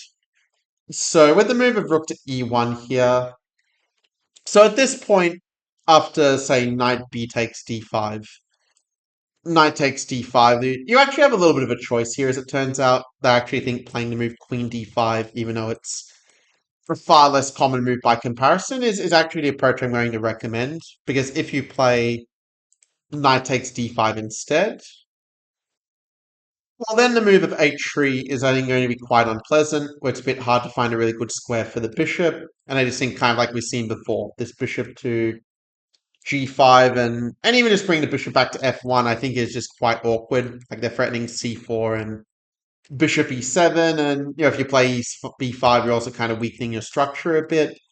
Where I can even like just play for c4 and just have a very nice advantage in a position like this one, for example. With something like this. And so, for that reason, I think it's just more effective to take with the queen and kind of use that tempo against the bishop to our advantage. They usually play the move of bishop f1 just to avoid the bishop getting a little bit sidelined after c4. As happened in a game between Vaishali against Platz, actually, in about a year ago, the game was played. Because if you play c5, you are also kind of weakening d5, and that becomes a nice outpost for the Black Knight, as it were. And so bishop f1, yeah, is kind of the more natural move. And I'm going to suggest just tucking the queen back with queen to d6. If they play the move h3, to avoid something like bishop g4 and some of the ideas that we've kind of seen a little bit earlier. Well, actually, after c3, you go also, yeah, like this is not the only way you can play it. You can also play b6 or bishop e6, which is kind of way the engine wants to play it. But let's just say if white does play h3, here we have a little bit of a choice, actually. You can either play the move of c5 and, just steer play towards this kind of, you know, queenside majority structure where, white's edge is going to be, I think, very small in a position like this one. Let's just show a few variations just for those who do have the PGN file, just for their benefit. But also there is a move of b6 again, which, yeah, it's not the first time I mention it. Like, you're not just preparing a Fianchetto, but you're also preparing to move c5. That being said, I do think that with moves like Queen f3 on the agenda, I do think that the move of c5 is maybe slightly more reliable, but they're both playable options, and it's kind of up to you which one you kind of prefer in this case. Like, yeah, something like this is obviously going to be pretty standard from Black's point of view as well. So anyway, that's kind of like the worst case scenario really with Bishop b5. They can play the move of h3 and okay, you also can play a move like Bishop g4 as well if you do want to just avoid the whole h3 stopping it as such. And to be fair, the engine does actually think this is not such a bad position for Black to even just kind of play something like this, where again you recycle the bishop pair, but just have a really solid position. Something like that I think is going to be only a tiny bit better for White. But what if I plays h3 just to cut out bishop g4 altogether? Well, in that case, I think we kind of get a slightly improved version of some of the other lines we saw, where we can go like knight d5, obviously to avoid the double pawns. Again, we take like this, and you always see that White doesn't have the option of tucking the bishop away on f1 away from the pieces, which is already a small victory for us. And if they play queen e2, we can even play a move like queen e4, for example, as one way to just offer a trade of queens, and obviously a trade of queens there is going to help us when we have less space compared to whites. And also, yeah, you can also play queen d6, like that's the way you can also play it if you want to keep a bit more tension in the position. We go a6 or c6 next is it's kind of up to you, but I do think I like a6 a little bit more personally. The move of c4 is the way the engine kind of recommends playing to go for the advantage. But once again, I think Black is fairly comfortable in a position like this. Like White does get a small edge according to the computer, but I think we've got ways to play it, like Bishop d7 and leveraging the d5 square, such that I think Black is only a tiny bit worse, and I think the position is pretty easy to play from Black's perspective, so I'm not really too concerned about this kind of as a worst case for this line. So overall, yeah, I'm just not really afraid of the move of Bishop b5, just generally speaking. If they do play something else like Knight g2, for example, it's again just going to kind of be a worse version of the lines we just saw. Like White's not really keeping the extra pawn in any way, and if they play Knight f4, like you have a lot of fine moves. Like taking is it's obviously going to be quite easier to play Black when we're sort of able to just trade off the pieces so willingly. with white even just doing the work for us a bit. But there's even also other moves like bishop g4 that you can also play, just kind of provoke a bit of a weakness in the position, and yeah, that's a way to keep a bit more tension on the board if that's what you want. But overall, yeah, bishop e5 is not really that scary, and if they do play knight to f3 here, you can just take the pawn, and it's actually going to kind of lead to a position you could also get from kind of the Scandinavian slash uh, Alukan. So basically, you could get this if you had, say, instead of e5, if they play knight c3 and they kind of play into a position like this one. Like, let's say you have like g6 and they then play d4, then yeah, you could get it from this move order. Now, normally in this case, black's play the move knight c3 first, and that's kind of the way that these sort of positions will normally arise in practice, like in, for example, a very instructive win Predkey against Carlsen from 2019 at his game I've even covered in YouTube videos in the past. But yeah, that's kind of what we're transposing to after 95. And I find that, yeah, White's most common moves in practice just really aren't that impressive. Like, we'll touch on it very briefly, like I'm not going to go super deep into it, but I'll show you enough at least to kind of like see what the basic ideas are. But what we're doing is we're basically just playing a Grunfeld against e4 is kind of what we're doing here. So that means we're just going to play c5, just trade off the pawn in the center, and just get a position like this where like black is, obviously going to be, pretty comfortable, like queen c7, knight c6. You can put the bishop on e6, f5, d7.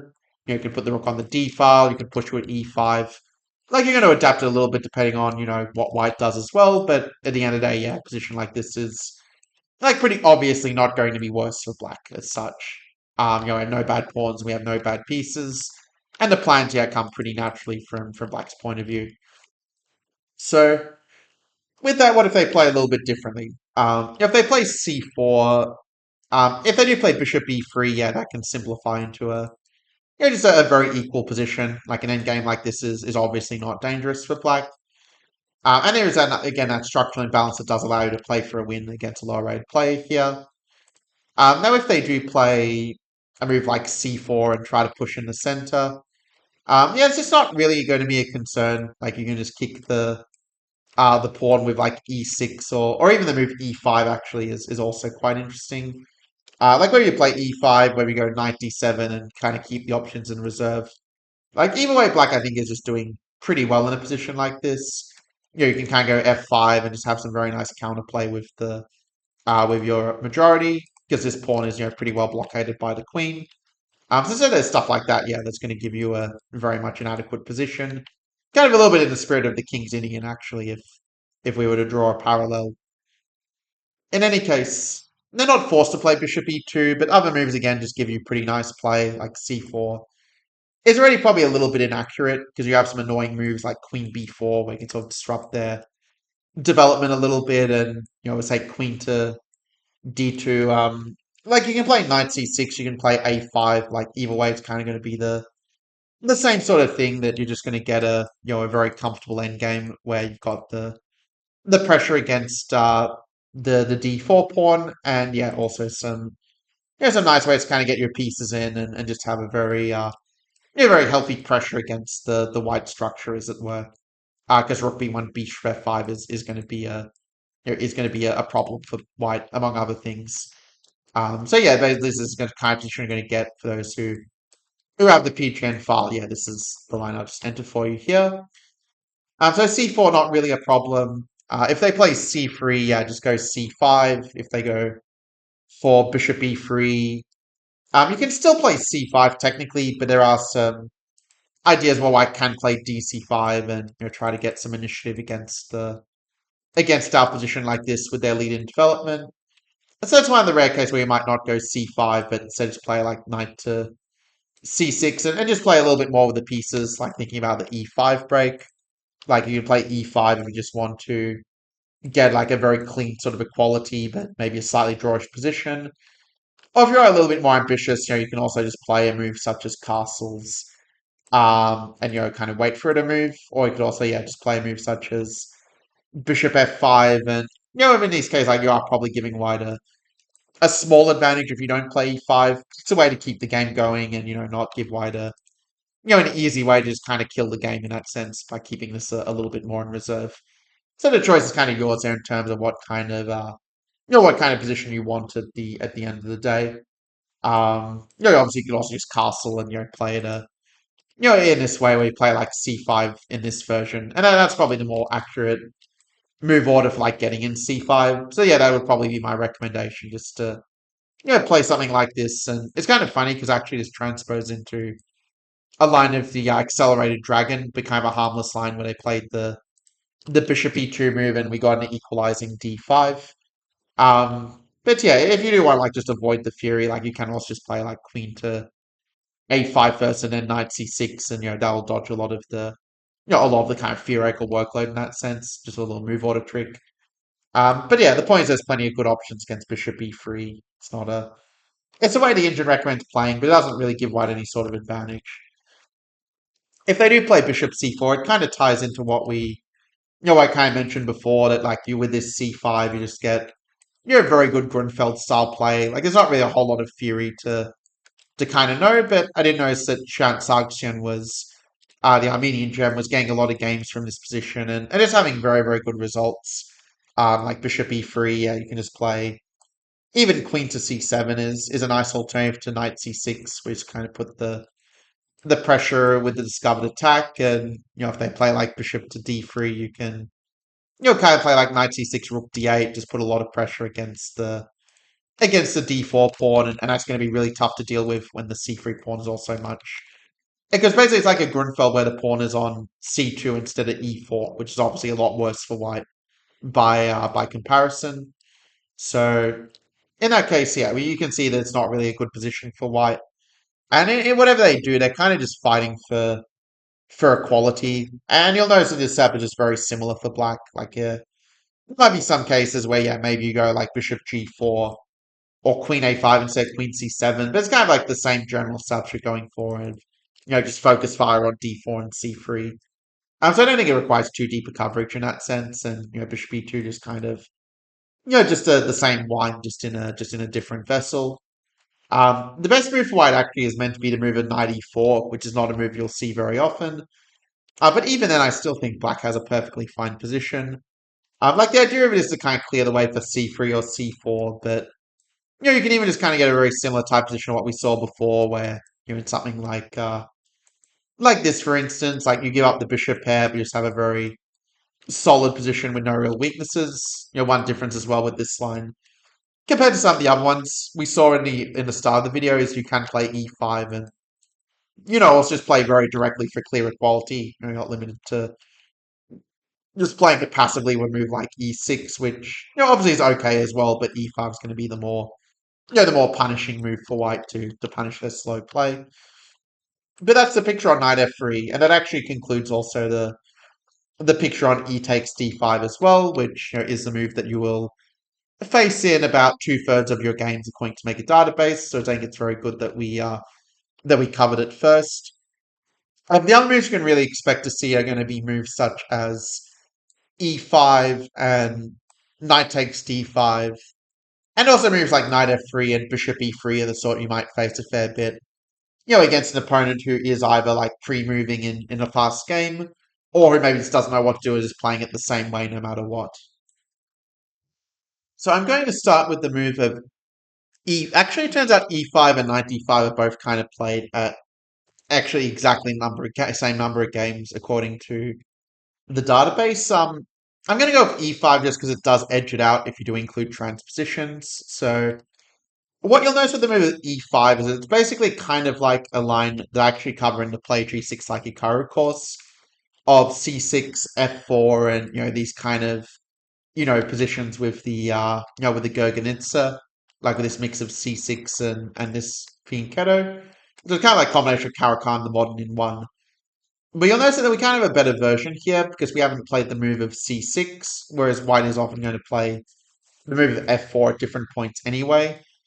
At the same time, I did have a game with this where I kind of tried to sort of take advantage of move order and play it sort of like a Gurgenitsa, but it didn't really work out all that well. And so I'm actually going to recommend playing the move of f6 in this position here, because if you do play the move c5, which is sort of the other natural way to try to exploit the move order, I think that there are kind of two problems. Like one is that the move at dc5 is actually very good for white because of the discovered attack on the pawn. So something like d4 and knight c2 or knight b5, like both moves are actually kind of good for white. But basically, a position like this is just going to be very favorable because here you're going to basically lose the pawn on d4 and just not really get any compensation for it. Because if you do try to get back the pawn, the problem is that you just going to be a bit too far behind in development, and you're not going to be able to really cover the c7 square properly in the long term. And so if you do play knight c6 instead, well then you run into f4, and again you're not really getting the compensation you're kind of hoping for here as black. And if you do play queen a5, well then the move queen d2 again just kind of leaves your pawn on d4 a little bit out to dry. Such a position like this is just going to be quite a lot better for white. So there isn't really kind of a good solution for black, and so that's why I'm going to recommend. Also, the move f4 also turns out to be pretty good for white as well, but not as good as the dc5, which is kind of the real problem. So f6 is, yeah, kind of our way to sort of resolve that issue, where we're basically just going to play it like a normal sort of Gurgenitsa, but where we've got this extra tempo of not having played the move of c6. And even though that doesn't give us full equality, it does still give us a much better version of those positions, because we kind of don't really need c6 to kind of play our general setup. And there are some lines where you can go knight c6 and put more pressure on the d4 pawn than usual, which also kind of works in our favor here. They're not forced to play f4. They do also have moves such as knight f3 and ef6 I will also touch on a bit later, but f4 is the move you can really expect to see more than all the other ones combined, so that's why we're going to focus there. White usually does play the move of knight f3, like not really fearing the pin with bishop g4. I will also mention like moves like bishop e3 and as like another way where I can also play it, just to I'll get back to a bit later. But I do think after knight 3 we should play bishop g4, because I think letting white get in h3 and stop this pin is just going to make it very hard to find a good square for the bishop. Like I do think white is just much better with this pawn storm, and c5 just ends up being, it's not just giving very nebulous compensation for the pawn. It's kind of hard to justify black's play in a position such as this one. And so it's important to go bishop g4 first to kind of avoid that problem. Note, by the way, if they do play moves such as h3 to avoid it, and that's going to be a bit of a mistake, because then knight f5 is kind of hitting this fork, and white's not really in a good spot to avoid it here. So that's kind of, yeah, shows they can't really avoid this bishop g4 anyway. White does have a few choices they can choose between, like they've played all of bishop e2, bishop e3, h3, and bishop d3 in practice. So we will touch on all these moves, given there's a rather critical position for our repertoire.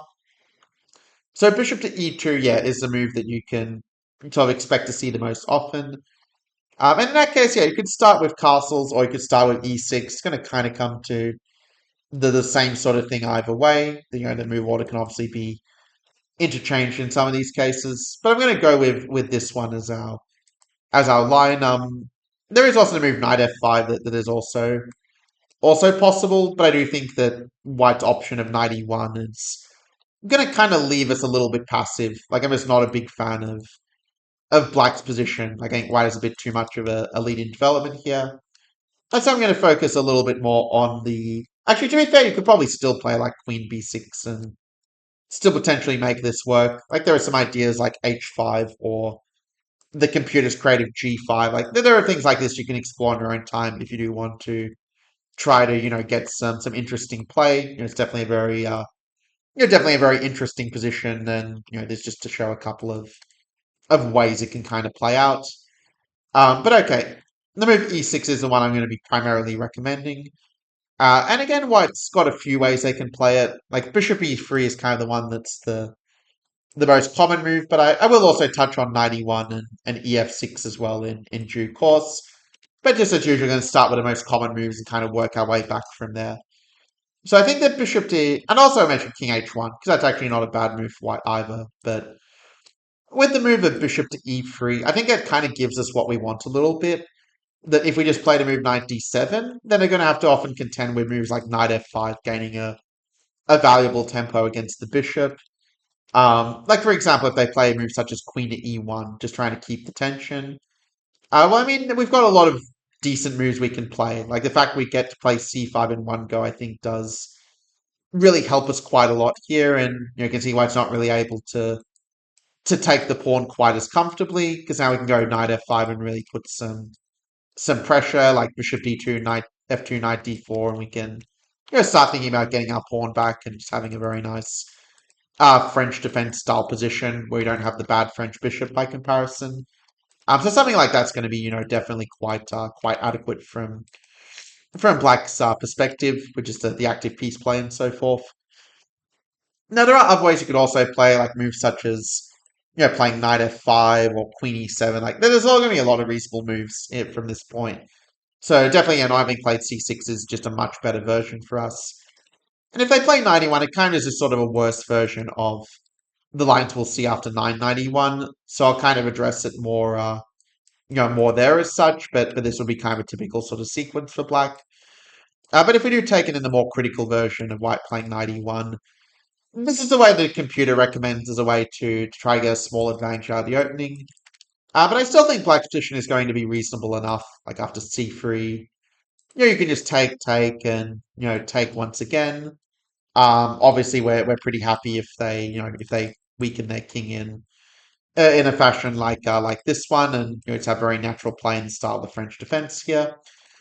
So d5 is kind of the bigger question, but then we can play the move of queen b6, and when you go a bit deeper, actually, the engine does say that this is actually going to be a fine position for Black. That there's like a few different ideas you can kind of go for around this point, but basically the move of g5 is one that at a very high depth the engines do show is going to be fine for Black. We're just able to kind of mess up their structure and get good pressure on the e5 pawn. So if you want to explore something like that in your own time in a bit more detail, you certainly can do so. You're looking into a position like this where like at first the engine says white slightly better, but you go a bit deeper and it turns out Black is actually just going to be fine here because of the weakness of e5. And also, if they do play king h1, you have this trick of bishop e5 to nick a pawn, which obviously kind of helps us as well here. Loose pieces drop off and all that. So 91, yeah, it's a worst case scenario, but even then we still are eventually able to get a reasonable game. E takes f6, we just go takes, and we just have very annoying pressure on d4. Like they kind of already have to play moves like knight e5, but you just don't really have a worse position when you have like a clear pawn break and you don't have the bad bishop anymore. So it's just going to be like very nice compared to a French defense, and you can always play c5 a bit later if you want to. But anyway, if they do play king h1, it's quite a decent move. But I think that there's going to be various decent replies like knight to f5 or queen e7 kind of struck me as most reliable in this particular position. Because their idea is kind of play a move like knight g1 and do yourself computerish thing. But we can still play like c5 and still get our play, though I will admit white is a little bit better in this particular position. So that's kind of why I mentioned queen e7 or c5 as some possible alternatives you can explore. Like you get some decent compensation for the pawn if you play into something like this. Like it's not 100% compensation, but it's pretty close. So anyway, I'm going to. And yeah, I'm just adding it for the PGN file, just for those who have that. But let's go to what if they play a different move than bishop to e2? Like, what if they played bishop to e3 instead? Well, we're pretty happy to see that. Like, after e6, they're probably going to play bishop e2 anyway, and it kind of transposes into what we are kind of looking at before, right? With this sort of thing. And, well, instead, if they do play something a little bit different, like if they play h3, kind of by parallels to the normal Gurgenitsa, it just doesn't really work as well for white. Like, if they play bishop f2, we just go c5, and you can sort of see how this accelerates c5 just gives us way more counterplay compared to usual Gurgenitsa. Like Black already is even fighting for an advantage in a position like this one, so definitely can feel the energy of our pieces in a position like this. Just showing you a little trick with the arrows there to show why we do get the pawn back with a good game.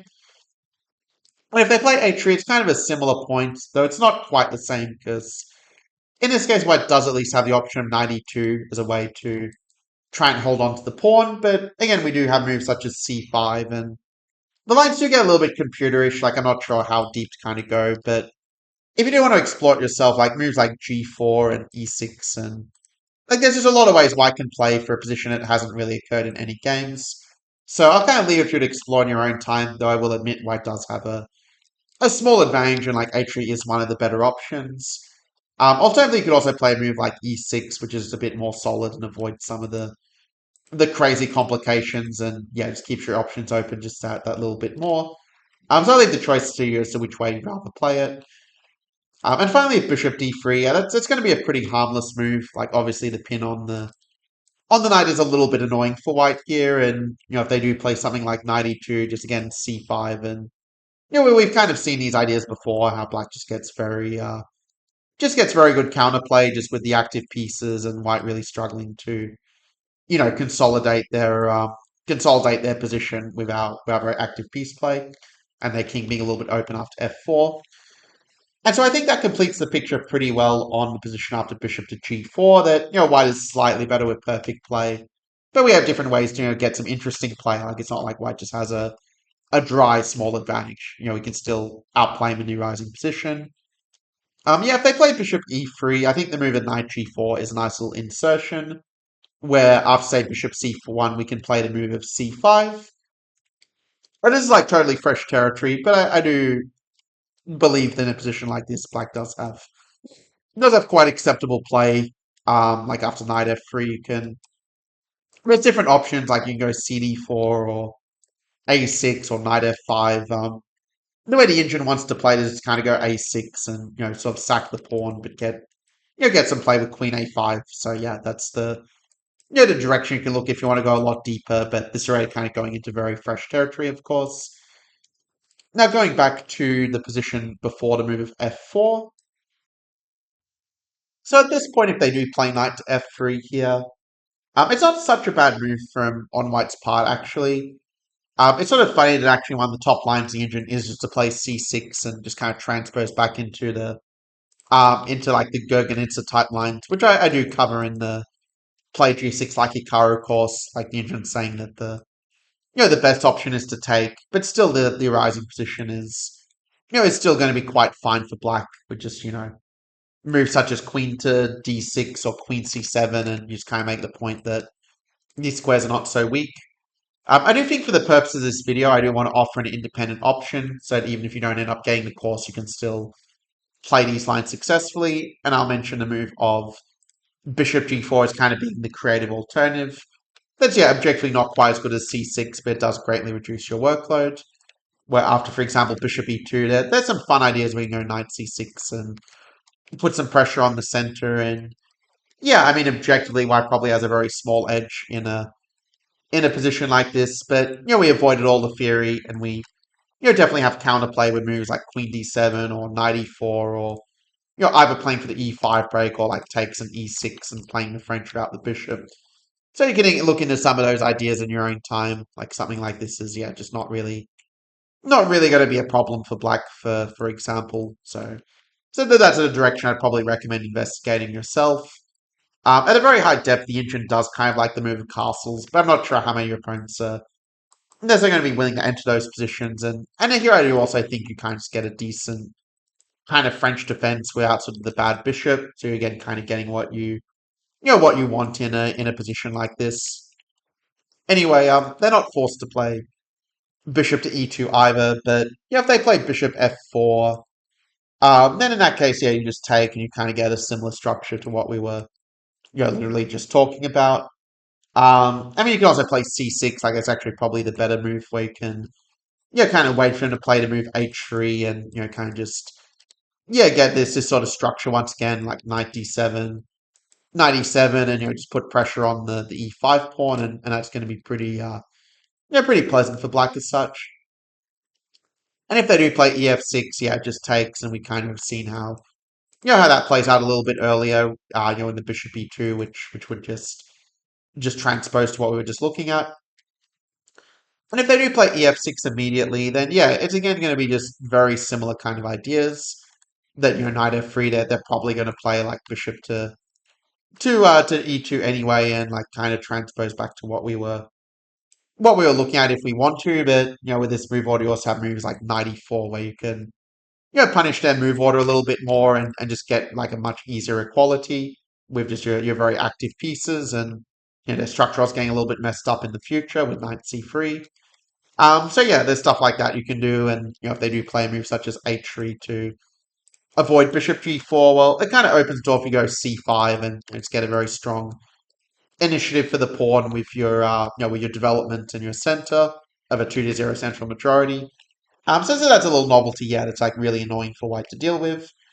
And it kind of concludes the picture on e5, where yeah, at first the engine will say white's a bit better after f6, but I do think white has to play very precisely to prove it, and a lot of the times you just get very natural play where I just sort of feel intuitively like our moves are kind of easier to sort of find somehow as black. Like the plans are a little bit more straightforward where the one's kind of going after the center of like c5 and a lot of those middle game positions. Now, from White's point of view, I will admit that the move of knight takes d5 is actually quite a practical suggestion. And in this case, we almost always will play the move c6. It just kind of makes sense. But I will admit that the arising endgame here, after knight e3, they can also put the knight on a couple of other squares. We'll touch on that briefly a little bit later. But it is worth pointing out that this is a line where White does have a small advantage in a position like this one, because it really has a lot of parallels to a line of the Caro-Kann that's been popular in the last 6 years or so.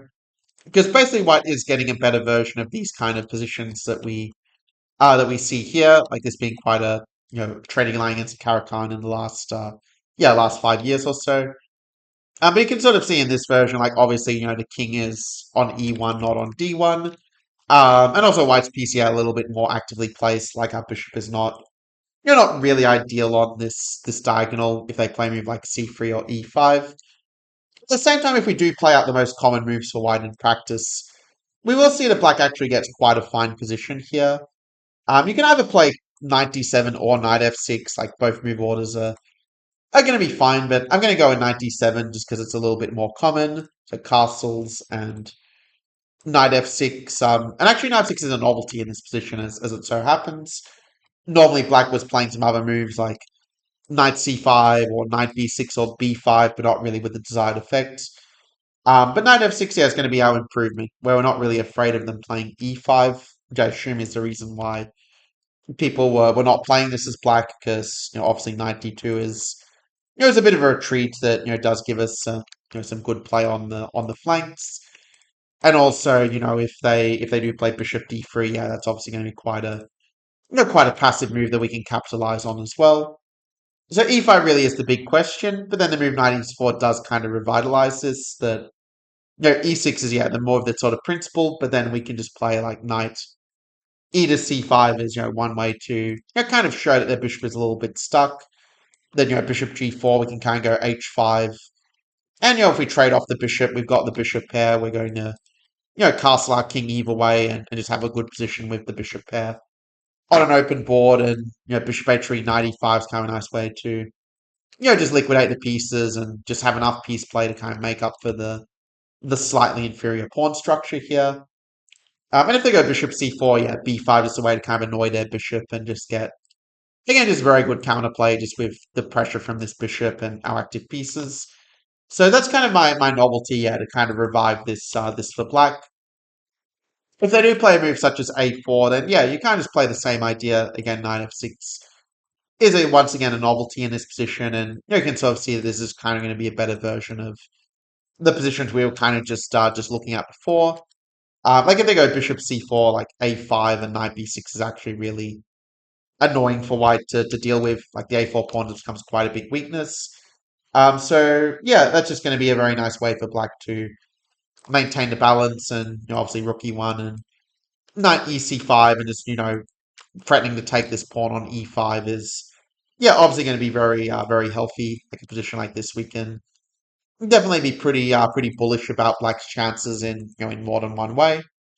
So yeah, just putting in a few moves for those who get the PGN file. But let's go back a little bit. So what if they don't play the move bishop to c4 and play a little bit differently? So the way that if white plays a move such as c3, like once again, I think knight f6 is going to be a good reply in general. Like there's even a move such as knight to a6 you can play, which is sort of a little bit tricky, but where this knight c5 is a bit hard to kind of deal with, and if they take, then you have some problems with keeping the pawn safe. So that's going to be a nice way, just to have a very comfortable position. If you get something like this, you're at the very least not worse in a position like this one, where their weaknesses are a bit more significant than ours. But a move such as e5 is one that the Indians, do have a bit of a soft spot for. There's also the move knight d2 and f3 that I will also touch on, even though it's only played in one game previously, but it was a game between GMs in 2020. And if they play e5 to stop this knight f6 move, well, in this case, I think the knight d7 is quite a good reply, where we can just kind of trade off the center, and it's going to kind of give us the squares for our pieces that we need, that we are going to have quite decent counterplay either here or after, conversely, bishop c4, and like any edge white has are going to be very, very small in a position like this one. So yes, it's not too bad of a worst case from Black's point of view. Something like this, you're slightly worse, but you should be able to draw without too much trouble, I would say. And a move knight d2 is kind of an interesting move where you start positioning the knights and you're trying to really dominate the black bishops and the black knight when it goes to f6. And in that case, yeah, there's a few different ways you can play it. Like probably knight f6 is just the most natural. And if they play a move of f3, I think the move bishop e6 is kind of a nice setup, where you're just making it sort of a bit harder for white to kind of get their piece start naturally. Like if they do put the knight on c4, like we can also play like knight fd7 and start to look to kind of either trade off the knights or coordinate our own knights to be well placed in the structure. And I do think, yeah, in a position like this, like white's only going to have a very minuscule sort of edge, and I think we've sort of got enough like just having like no bad pawns, no bad pieces. That something like this, I think it is just going to be like about equal at the end of the day. White's edge is very small, I think, in a position like this one. So yeah, if you can kind of use your understanding of the D3 Royal Lopez, the D3 Caracan lines to get a sort of a fine position at the end of the day. Though it is true that probably White's best move is actually not to play knight f3, even though it is the most common one. There've also been some games where White's played c3. That's also been a fairly popular move on White's part here, actually. And in that case, you kind of actually have a bit of a choice. Like bishop g7 is sort of the standard move, but I will say the move of bishop to b6 is also an interesting option. It has been played in some games, just the idea of sort of tucking the bishop away on c7 and playing knight d7, kind of a little bit like we saw before, actually. So you could definitely go for a setup like this in a very similar vein to earlier. We can just go like knight fd7 and sort of coordinate the pieces just kind of harmoniously. Like again, white only has I think a very small edge in a position such as this one. Then if we play out lines a bit more deeply, I think we will be able to slowly neutralize white's advantage, because we can also try to exploit some of the weaknesses of white, create on the queen side as well with this giving up of the bishop pair for some dynamic counterplay. In any event, the move bishop d7 is the move I'll focus on a little bit more here. And at this point, I'm going to make the moves of... There's sort of a lot of different ways white's played in practice. Like they've played bishop c4, f4, and moves like f3 and knight e2. Like obviously some of these have some similarities, but of course if white did play a move such as knight f3, like we've very kind of seen how that's sort of transposed to what we were looking at before. But I mean, it's also just not really a very theoretical kind of position in general. I will say, though, I do think that white does have some edge here. I do think our bishop is a little bit misplaced in this position. Like, for example, if white does play something like knight to c4 and, knight d7 and something like f3. Like, I do think white is probably just slightly better here. So I'm actually going to change my mind and actually recommend the move of bishop b6 as being the better approach here, as well. I think it does give like much better chance of equality. And also has that flexibility, like you can also play moves such as knight d7 as kind of an interesting novelty where you sort of offer up the bishop but kind of improve your structure. Also some similar ideas like bishop e6 again is also kind of interesting. So what I kind of like about this sub, you can definitely play it like as a bit more of a system opening, or a bit more flexibility. And It's definitely a very interesting kind of position, but one where yeah, I do think black is not really experiencing any major problems in a in a situation like this, for example. Actually, we probably should play h6 first because e6 bishop h6 is kind of annoying, but once we deal with that, like a position like this one, I think we're just going to get pretty decent counterplay on the dark squares, and we can be reasonably satisfied with a position like this one as black. So that would be my suggestion from black's perspective, as some alternatives to move bishop c7. Now, if they do play something that's not knight to c4, like if they play a move such as a4, for instance, going for this sort of thing, again, I would probably just play a5 and can often end up transposing to similar kind of positions to what we were sort of looking at before, like with this sort of thing. So yeah, that's again not going to be too much big of an issue. If we ask the computer what it thinks is the best move, it actually kind of likes the approach of playing a move such as a4 or f3 first, just trying to sort of take some of the sting out of black setup. And I do think with these moves, white can probably get a small advantage. For example, after a4, this obviously makes it harder for us to get in the move of bishop e6, so that's kind of what this is aimed against. And here, if there's kind of two choices, you can either play a move like bishop g7 and just kind of accept that you are going to be slightly worse here, like our bishop is going to be a bit stuck in this position. But there are moves you can play like h5 and bishop h6 to try and solve the problem that bishop and kind of minimize your disadvantage with some plans like we've kind of seen before. Or alternatively, you could also play a little more creatively and, for example, go for a move like knight f6 and play some position like this with like a5. I do think knight c4 is a little bit annoying where the bishop can get a little bit stuck in this position though. Because also if you do play a5 immediately, then yeah, there are some moves they can play, but I do think a5 is not such a bad option to be fair.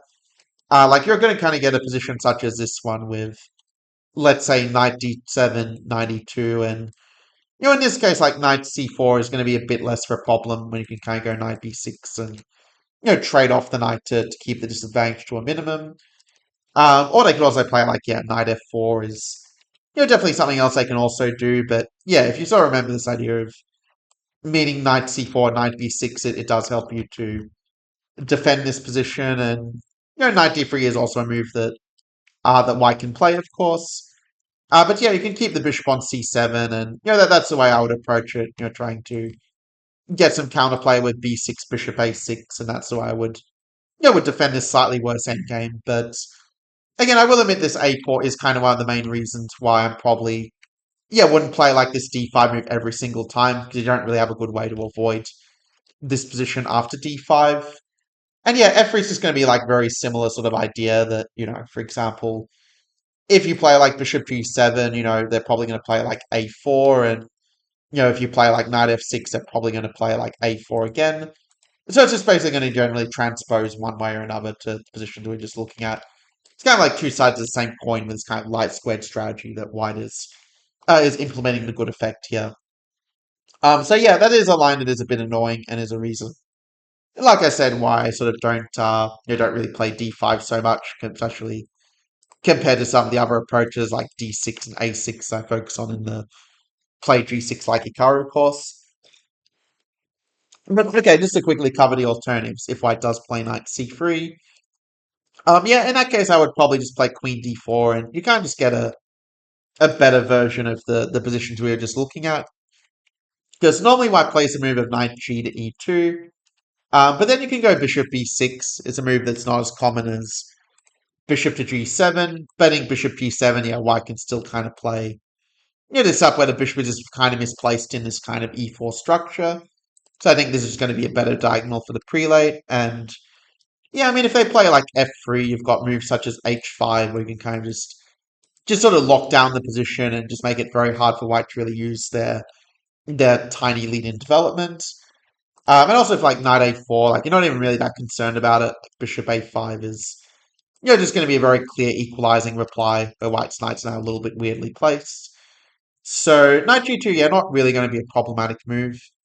The other moves you'll tend to see are moves like bishop to d2 and knight f3 are the moves, yeah, they're a bit more I think make a little bit more sense for white. At bishop e2, yeah, it is a move that does come up, but I do think once again that by meeting knight f3 with bishop b6, kind of remembering his bishop b6 retreat all the time, I think it's going to give you positions sort of nicer to play than the ones where the bishop is just stuck here for the rest of the game. And I think if you explore some ideas like f6 and going for like the e5 push, I think that's going to be a nice way to be able to kind of slowly equalize. Like the idea is you're going to play knight f8 and trade off their bishop, and that will also help you to kind of balance the chances from there. Sometimes you can also go for like h5 later and get some counterplay in that fashion.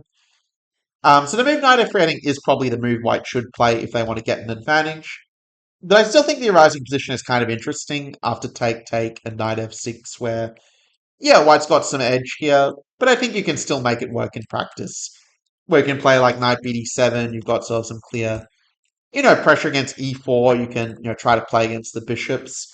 Like if white wants to keep their advantage, they probably will need to play moves like e5 and actually play it kind of dynamically, like sacking the pawn for a more long-term compensation that may not necessarily be the most intuitive to human opponents. No, I will admit white does have an edge because it is true that our bishop is a bit stuck and our pawn structure is not the best, which is obviously not ideal from black's perspective. Like if you go deep enough, the engine eventually says that black is probably not doing too badly. But white obviously is the one who is pressing in a position like this. There are other ways white can also play, like for example, move h4 is also one that if you are looking for a system for white, this is an interesting way to play it. Though I do think knight 5 f6 is not a bad defense for black. And also if they do play a bit more of a normal move, like say if they play something like castles or a move like bishop to a3. So after castles, you just play knight c5 and I think after rook e1, you can there's various moves you can play, like castling is fine. Knight fd7, like you can sort of make your pick of which of these moves you kind of want to play just based on your own intuitive feeling, because the evaluations are the same in all cases, like white is slightly better, but you have an unbalanced position with some scope to play for the win because of set imbalance. And after bishop a3, you can just play knight to b6 and kind of get at these weaknesses that way, and putting the knight on c5 is just going to give you a fine position where white will struggle to really make use of the bishop pair in a position like this. And if they go h4, like knight h5 is kind of a nice way to to get some counterplay with knight f4 as well. So all in all, this is kind of the worst case scenario, but not what I'm too concerned about. If they go knight bd2, d2, just knight to d7, knight c5, we can just kind of play the plan I showed just before. But that's really kind of the worst case scenario. After knight c3, like they really do, I think, need to find knight f3 if they want to get like some sort of durable advantage. And still I would be reasonably happy with how unbalanced the positions are after that. Knight f4 is a bit more of a rare kind of move. Like that's one of the moments where you do actually have a little bit of a choice whether you go queen d4, bishop d4, because they're kind of a similar evaluation in both cases. But queen d4 is what we were doing before, so we may as well stick with it. But I do feel like the knight is a little bit awkwardly placed on f4 in this position. And so I think in a position like this, we can just play like, if they go bishop c4, just like knight f6, knight e4, and I think that's going to give us, very reasonable play.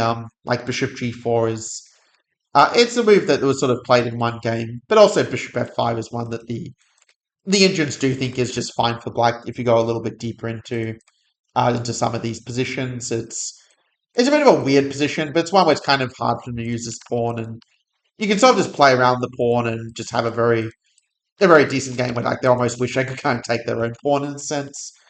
So and then there are other moves as well, like also moves such as g5 or bishop g4 are also possible, but I do think I like the move bishop f5 the best at the end of the day. And if they do play a move like a4, we've kind of seen before that a4 just tends to be fairly well met by a5, and I mean, if white plays something like e5 to stop knight f6, like we can just go bishop f5, right, and just use the squares kind of left behind to get a reasonable enough position at the end of the day. We can put some pressure on e5. And I mean, I could go deep like there's other ways white could play it. There's already a position where no game's played, so I'll just kind of leave it at that. And to kind of wrap up the sort of coverage of knight c3, d5, like moves like knight f3 and bishop e3 are obviously going to be less critical, and for that reason I will spend a bit less time on it. But it is worth pointing out that we can do better than just playing c6 and transposing into the Gurgenitsa that that I cover in the Play G6 like Hikaru course as an alternative. I do want to mention that the move of knight f6 I think is quite a nice approach for black here. The idea being that e5 knight e4, and obviously if they go ed5, that's just going to transpose what we were looking at a bit earlier with the move knight f3 in the ed5 line. So e5 really is kind of the bigger question, but after knight e4, I do think that based on a lot of games of another Armenian Grandmaster, Aram Hakobian, the black is just doing quite fine here. Knight e4 and bishop d3 are the main moves you'll kind of see in practice. It's kind of funny that the engine actually thinks h4 is the best move, but you can also just play h5 in reply, and it's not going to massively change the nature of the play. But yeah, if they play knight e4, you're just able to basically get a tempo up version of the c5 lines, because normally the way the line goes is you kind of have something like this, and this kind of position where you sort of play c5, and obviously h3 is going to be at least slightly useful for white in a position like that after eventually castle. But you're obviously getting that in a better version when the pawn's on h2 instead of h3. And what usually plays a move as c3. There are a few other moves I will also touch on, like bishop c4 and bishop c5 and dc5 and d5. So just because, if you don't have experience with those go-getter type positions in that theoretical line, then obviously, it's kind of good to know what the ideas are as a crossover. So I'm not going to leave you out to dry there. But after c3, I think knight c6 is quite a nice move. It's a lot less common than cd4. But I do think we only benefit from kind of keeping the tension in the position here. Because after castles, there's a few moves I can play, but it's usually going to be the move of bishop e6 that they'll go for. Because if e6, we do kind of get a pretty decent control over the center, as you can see with something like this, for example. So bishop e3 is going to be more the big question here. But then after takes, we have a very nice move with it. Okay, it's been a while since I kind of set a puzzle for you. So let me ask you this. What's the move for black to play in this position here? So obviously if white can get a knight e4 scot-free, they're going to be very comfortable. But the move of queen a5 is going to be the most disruptive move here. Knight a5 is also technically playable, but it's just much more to the point to just kind of use their king in the center.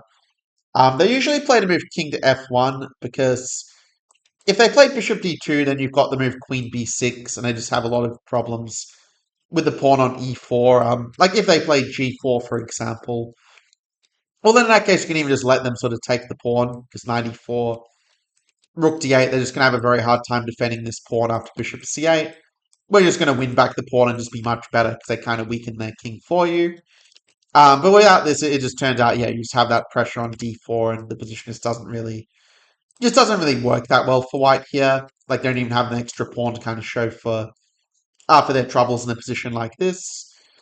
And if they go queen d2, you just kind of take and just have a very very comfortable position. Even bishop f5 is going to be fine. Even h6 and sacking the pawn for the attack on this pawn is also going to be totally fine as well. Where clearly white's king is having some problems feeling the draft after the rook is opposite the king in a way like this. So the move king f1 is the more common one, but then we can again just sack the pawn, clearing the way for rook d8. Now there's no pressure on f7. And again, this position is just very, very good for black. In practice, white was normally playing queen f3 and going for g4 like this, but the problem is you can just play the move of knight takes d4, and the tactics just kind of work out for black here. After takes, to avoid this, they might play something like bishop takes f7 first, but if you don't play a move such as even king to g8 or even queen takes e5, you'll sort of see it in this position white's king is just very exposed, black has a very big lead in development, and so while the engine will say white can survive, it's pretty clear that this position is just considerably more pleasant for black to play, having such a very strong initiative for the pawn here. So that's kind of, just showing you why c3, even though it's the the most common move is not very good for whites, and that's really what I like to find in my weapons these in the opening, like these systems where if they do play the most common move, we do get a fine position or maybe even a better position in some cases with black. So that's a good case in points. If they go bishop to c4, like they're usually going to play the move of c3 anyway and kind of transpose to what we were looking at just before. But also, yeah, if they do play something different like e6, yeah, I mean you can just play f6 and you have some fun ideas like b5 where like if they take, you end up kind of getting this really strong initiative down the long diagonal and actually have a hard time just avoiding loss for piece here, funnily enough. So that's something you can also look in your own time to see why this is such a strong position for black here. To give you a hint, it's based on CD4 and Rook D8 coming up. In any case, going back to if they do something else, also if they play like F4, like this B5 is another idea that's just kind of good to have in the real work as a way to take control of the position. So if they play Bishop B5, yeah, I would just play Knight C6. Like you've got D5, Queen A5 to pick up the bishop, and if they play C3, yeah, you can just kind of take and just make the point that in a position like this that you just have a very good endgame with the pressure on d4 and tricks like knight e5 and this elastic band kind of tactic to just have a very good endgame at the end of the day. Something like this, and the IQP obviously not being an ideal thing for white to have in the endgame. And if they play bishop c6, yeah, you're just very happy. Like you're threatening this, and the position is just not really very good for whites. Even if you just play normal moves, it's also going to be better for black. So I think that shows the picture very well why bishop b5 is not so great. And also, yeah, dc5, like you just take and bishop f5 and or knight c6 even is probably more precise again. I mean, you're not really concerned about them taking the pawn because you just get such a huge lead in development after bishop f5 and long castles, where you're already threatening this pawn and you just have a very strong initiative for the remaining pawn you have left. A position like this one is clearly going to be very pleasant for black, where white will have a hard time keeping the extra pawn due to again to that pressure down long diagonal that we have talked about more than once before in somewhat similar positions. And the move d5, yeah, I'm not sure if you're going to face it that often. It is a move that the engine does like quite a lot, which is kind of the reason I mention it. But I think even this worst case is still going to be totally fine for black. Like you can castle, you can play knight d7 first, but the engine kind of likes playing knight d7 for whatever reason. And there aren't really there's only one game from like 2017 between Hebden against Hansen, and in that game it just followed like this, like both sides played it pretty sensibly, and after Queen D2, yeah, Knight F6 is just a very nice way to get a good game with just the attack on the D5 pawn, and if they do play Bishop B5. To try and avoid that, I think that A6 is kind of a nice reply. We sort of sack the pawn, but do get pretty good compensation if they take it, like Knight C5, Queen C7, and they actually do have some problems to solve. Like White has a bit of a hard time castling because of Bishop H2, but otherwise you also have a pretty strong initiative on the light squares, so it's not so easy for White to consolidate in a position like that. Probably instead, yeah, White would be better off just playing like Queen F3, but then you can also play like B6, trade the queens, and that's also going to be quite a fine endgame for Black if White does trade, and you're still fine if they don't. But that's probably like the worst case you can possibly face in this position after knight g5, c5, this rare but not so bad d5 move. Like it does score well for White in the databases. That's also why I mentioned it. Yeah, if they play f4 here, I'd probably just take, and castles is probably going to be the most practical way to deal with it as such. There are some fun lines where you actually end up like sacking f7 and just kind of playing this sort of position. But okay, this is already like getting very deep into the weeds. Like I'm not going to go like too deep in this, or the video would be like 10 hours long. But yeah, just show like a few other things they can do. And yeah, if they go e6, yeah, just kind of take, and it looks kind of like a weird structure, but it does end up just being fine for black if you go a little bit deeper into it. So in any case, that I think shows pretty well what happens after 94, and If they play bishop to d3 instead, obviously I'm going to play bishop d3, not queen to d3. Yeah, I mean, we just take and play c5, and we just have this, again, very decent play. In some ways, it kind of resembles a winner or French, actually, but we didn't trade off our dark squared bishop, which is kind of nice. Like, after castles, I would probably... So you could either play a lot of different moves, like there's a lot of candidates, obviously, that black could go for. But I think the one I would probably favor is to go c4 and queen a5, and just fix the pawn as a target here, and I think you just get some very standard French defense style play, like if a4, you can just go bishop d7, and if queen c1, you can even just like stop bishop h6 with h6, or you can just ignore it and just castle long anyway, because that's probably where your king belongs in this kind of position, rather than into the thick of white's attack. And yeah, I mean, if they do play some other plans like h4, again, this h4 h5 just isn't as scary when you haven't castled short as such. Although I will say maybe after h4, maybe we should play h5 and actually, kind of put the pawn in their tracks a little bit. Then we can certainly like bring the bishop out, and we're not really so concerned about our king's safety. Like we do have ways to, kind of solve some of the problems they might throw at us with some tricky moves like this. And so with that, I think that shows pretty well what black is aiming for.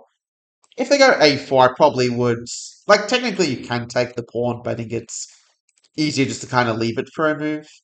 Because then if they go bishop d2, it's going to transpose what we were looking at just before. And if they don't play a4, then you're going to kind of just play a move like queen a4 at some point, and I'll just help you to fix the structure in your favor, kind of like in the winnower. But it's kind of better than the winnower because we'll be able to get the bishop outside the pawn chain, and that's just going to give us a way improved version of some of those winnower type positions in that sense, without the bad bishop, without the bad light square bishop. And I think that kind of shows the picture, I think, on bishop d3 pretty well. It's kind of interesting to see that the move of bishop to b5 is kind of the one that the engine recommends. But it's not one that bothers me too much. Like, you can either go bishop d7 and just trade the bishops, and I mean, you really can't complain too much about a French without the bad bishop in a sense. If they play h4, you can just go like h6 or h5. Like, there's different ways you can sort of play it depending on what you kind of feel like. But I do think personally, I would probably prefer to not let the pawn get to h6. I think this is going to be a bit of a problem. I think just stopping with h5 or h6 is going to be the way to keep a stable position and a fine game at the at the end of the day. It is going to be a little bit different to the c4 positions that we saw before. And you can definitely also play knight c6. Like if you want to keep more tension in the position, then something like this is obviously going to be quite fine for black as well. And I mean, if they play some weird move, I can kind of just use the ideas I've showed you of like doing this kind of thing, or if they play h4, we've already kind of talked a little bit about it. But yeah, it's just going to be kind of a worse version for white.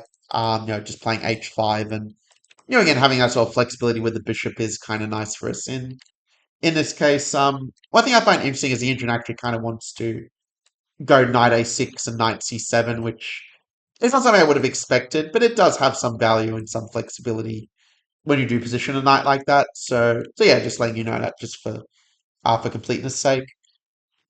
But overall, yeah, I think that just shows why knight f3 is not that scary. And similarly, if they play bishop to e3, that's not really going to give white any sort of advantage at all.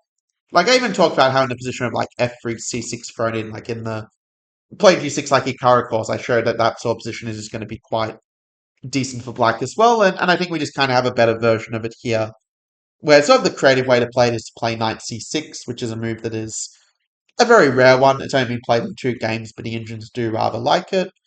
There are also other options like knight d7 and sort of preparing the move of knight gf6 so that you can take back with the knight, and we're going to play it like in a very similar style to what we saw in the d5 ed5 line, just getting a better version of that kind of position here. You can even go b6 and really kind of punish white for their move order as such. Just some pretty standard sort of moves to follow from there. Even the move knight h6 is also kind of interesting. Like you can sort of see there's going to be a lot of good options for black to play to get a fine position. So you can kind of just pick and choose the one that feels right to you. I mean, even something like this, like again, both captures are going to just give you a better versions of positions that you might see in, say, the Korchnoi Karakan or in the indeed the play G6 like Hikaru course, because we didn't play the move of C6. And we don't really need to play C6, like we can play a lot more, aggressively with moves such as, like Knight C6 and also there was some position you can go for like F5 and C5 more dynamically, depending on what they do as well. But I do think Knight C6 is a move I kind of like the best, just to, kind of get this position where I'm sort of committed to a move like either Knight F3 and, the fact that I have Knight F3 kind of reduces their options a little bit. Like Knight F3 is not really considered one of the better subs for white against the Korchnoi system. So I think this is kind of a nice way to kind of play it and, just kind of have this sort of nice flexible double Fianchetto kind of setup. Definitely a very original way of playing it. And also, if they do play like C3, then, well, you can still play the move Knight F6 if you want to and still get a similar kind of position. But you also get some options like Queen D5 with the move order, where you can just sort of annoy this knight a little bit. Because if they go Bishop D3, you can kind of go F5 and try to grab a pawn like this, which leads to some very interesting play that that you might like to explore in your own time. Like, again, it's very computerish, but it does ultimately end up being okay for black if you go deep into the weeds of it. Where white sort of has like enough compensation for the material, but not really more than that in the end. Like there's different lines where you can like sack the queen and just get like really good material compensation for it, like so. Okay, I'm kind of getting a little bit into the weeds, but it's sort of the way that that the game could sort of end in a draw after best play by both sides. And then there's some other tricks like probably getting a little bit off topic, but it's just showing you one fun line you might explore in your own time if you're going deep into it with the engine. And if they play F3, you just go Knight F6, you just kind of make the point that this whole setup just doesn't really gel that well. That you go E5 and I think just get very very comfortable equality here. But I mean, the choice is yours to which way you want to play it. You can't really go too far wrong because you've got like four moves that probably equalize for black. So take your pick in a sense. And with that, I can finally take like a bit of a deep breath because this video has like been way longer than I thought it would be. But I am going to follow through on my promise of also very quickly touching on a few of the alternatives. But I will let you know the coverage is going to be a lot briefer because, I really did make it a focus on Knight C3 D5 because that's just what I found the most interesting. But if they do play Knight F3 rather than the move of D6 that I almost always played, I do think the move of A6 that Hikaru plays does have a few interesting practical points, even if it's objectively not the best move. Something I should point out is that D5 is admittedly not going to be quite as effective here. I did toy with whether to sort of recommend this as kind of a way to sort of fit thematically with Knight C3, but there were a few reasons I decided not to. One of them is that I can just play Bishop to E2, and like I was trying to make some creative ideas with Knight H6 work, but they just weren't really having the desired effects. Like they were just falling a little bit flat here, and after something like Queen D8, it was just very hard to sort of shake off the fact that a position like this is just much better for white. And the attempt to try to like play creatively, like Knight H6, like I can just go C3, and then the knight just doesn't really do much on F5.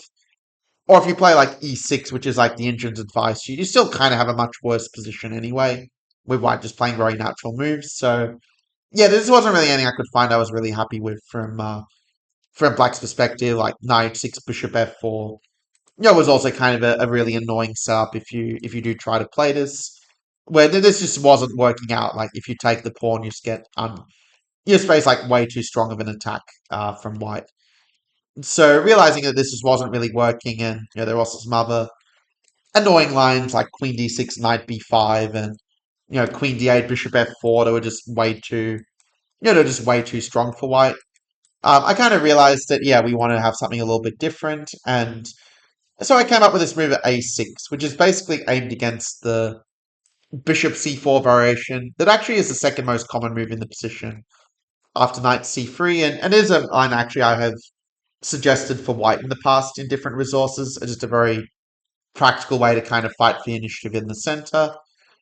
So the move A6 is kind of a way to take the sting out of it.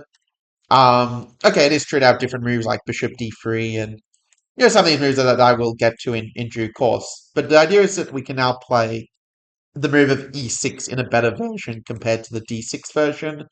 Because what we can do is we can now play for the d5 push. I just think it's quite a nice idea to sort of have in the arsenal.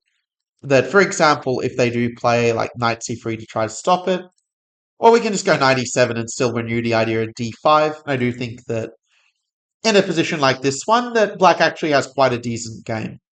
Because after they go bishop b3, like you've got some moves like knight c6, we can sort of put some pressure in. And okay, it is true that Stockfish does think white has a pretty nice advantage, so it is true like this a6 system isn't really as nice of a weapon as the d5 one I showed, which I kind of left it to the end. But as I said before, I do focus a lot on the move of d6 in the play g6 like Hikaru course, and that's also a reason why I kind of decided not to make knight c3 d5 a separate PGN file. Because if I did, like, you'd still need a separate system against knight f3 and, you know, against also a move like c4 transposing back into the other box system. And so I thought, yeah, it'd be much more effective just to, like, just offer the course that just solves the problem, you know, rather than leaving that kind of open loop as such. But yeah, I do think that this e6 is something that, yeah, if you're playing it in a classical game against, like, another tile player, then yeah, it probably falls a little bit flat.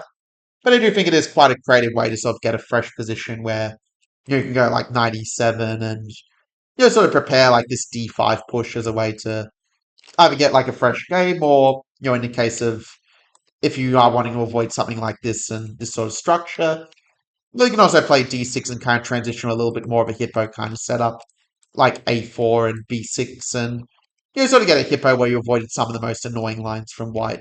So it's like a little bit of a move order trick you're kind of going for to avoid some lines that are a little bit problematic if you play e6 in this position as such. Because this line is meant to be clearly better for white if they do play it correctly. But obviously that flexibility of playing d5, yeah, does sort of reduce white's options a bit as we have seen. And if they go a4, yeah, again, that's also going to be quite nice for black when they have played this not so useful pawn move. And yeah, I mean, if they do play a move like a4 to stop b5, then there's a few different ways you can play it, but you'll notice like d5 now becomes a much better version for black. Because in this case, like we're not worried about the c4 plan or the long castling plan. Like if they now play knight c3. Well, for one thing, we could go queen d6, and we're not worried about knight b5 anymore, which is quite nice. But you could also play the queen d8 line, and you know now this is not really going to make so much sense for white anymore, because like their players connect to a long castling, but that just doesn't really make sense when the move a4 is being played, weakening the king like so. And for this reason, yeah, there's kind of a way where you can kind of make g5 work if they played a4 first. And if they do play the same sort of thing, you'll kind of notice that in this version, like c4 just doesn't really make as much sense when it weakens this square. And so a position would otherwise be very bad for black suddenly becomes very playable when you do have the b4 outpost to work with when they push in the center. So that's kind of the idea. Now I do want to mention the disadvantage. Like it is true that Nakamura has played this approach quite a bit in online Blitz and Bullet. So yeah, it is true you can sort of make it work probably in faster time controls even up to a very high level based on Nakamura's experience. But I will say that if white plays bishop to d3, that a6 is not going to be such a useful move admittedly. And the way that Nakamura usually tried to justify it based on what I saw in his games is he was usually going for some version of like e5. Sometimes he go 96 or 97 first, but this is the kind of position he was sort of aiming for, and you know, then to try to sort of steadily catch up in development and move back to a normal position. But obviously, this is going to give white a very pleasant advantage. You know, to move bishop c4, for instance, is going to be very awkward for black, and so this is kind of the reason again why I can't really recommend a6 as more kind of like a surprise weapon in online chess. But it is kind of an idea that yeah, if you are like a Hikaru, you can kind of make it work. So in any case, yeah, bishop d3 is a kind of annoying move. I have to admit there isn't really sort of a great solution to it. If they do play knight c3, yeah, in that case, the usual way to play it is just to go for like d6 and transpose back into the Tigers Modern, which I cover a lot in the play g6 like Hikaru repertoire. You know, just focus on playing a sap like this, where you sort of develop the queen side kind of like a Dragendorf, the way you sort of delay knight f6 until after you've got that pawn out of the way, just so that e5 doesn't become a problem later. If you do want to play it more creatively and sort of have this video be sort of like a standalone modern repertoire for yourself, then you can play the move of b5 instead, as just a way that you can just get a bit more of a fresh position. It's one that Nakamura's also played as a way to, avoid some moves like a4 that sort of stop our plan. So we kind of get the kind of position we want here. And I mean, it is true there are some ways why I can kind of punish our move order. For example, the engine kind of points out that, a move like h4 is going to be very, very annoying to deal with. Like this pawn point is something you often have to watch out for in the modern, like we've seen in some of the previous variations as well. So yeah, this is obviously like not really going to be ideal from Black's perspective. And also if they do castle, like there are also some other lines, like if they do play, for example, a move such as like rook e1, and even something like this is also going to just give white a very good strategic position. But okay, at least in this version, like you're still kind of getting a normal kind of position, sort of in the spirit of the Tigers modern. So it's like not such a big problem this line. But h4, yeah, if your opponent knows this, you are going to admittedly suffer quite a bit here, and yeah, there's not a whole lot you can really do about that, unfortunately.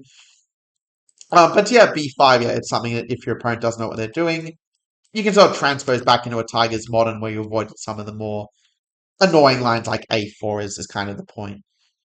Also, the move of c4, I will admit, is another move that's a bit annoying for us. That you can try to justify it because normally a6 is just a useless move in the king's Indian positions. You can try to justify it with bishop g4 and kind of make the point you've sort of got the pin against the knight.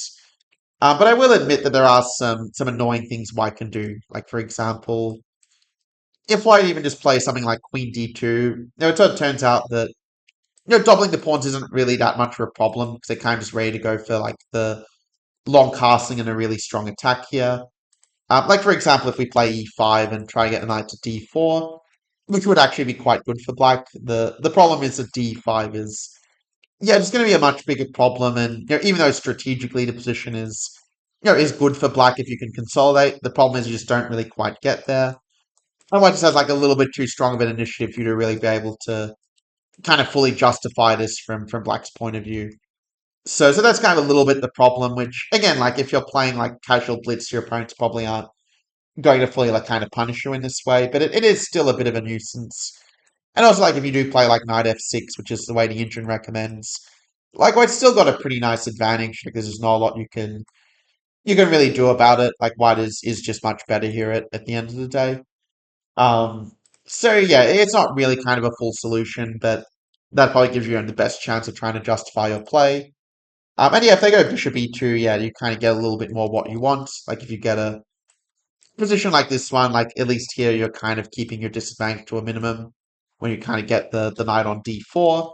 Because obviously if they take, then they give up their good bishop. So that's kind of what you're playing for here. There are some lines we can even like sacrifice the pawn and to get some reasonable compensation, like on the dark squares.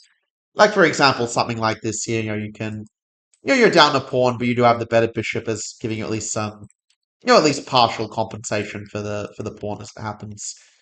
So like on a practical level, you can probably make that work. And yeah, that's sort of like the main picture. Obviously, yeah, if they play a move like, for example, bishop e2 or h3, yeah, I mean, again, it's probably going to transpose in this case, or if they play h3 to stop bishop g4, well, then at least your opponent kind of made a not so useful move as well, and you can either go for e5 or go for kind of like a sort of modified benko with something like this is one way you can play it. Although I will admit it probably isn't objectively very good. Like I'd probably go for e5 personally there, and try to make something of the position like with some creative ideas like knight d7 or knight e7 and kind of keeping f5 a bit more in reserve. But it is true white is a little bit better here, and c4 is definitely a problematic move for a6, whereas in this version you see it's a lot less of a problem because it's going to transpose back into the final idea I want to show.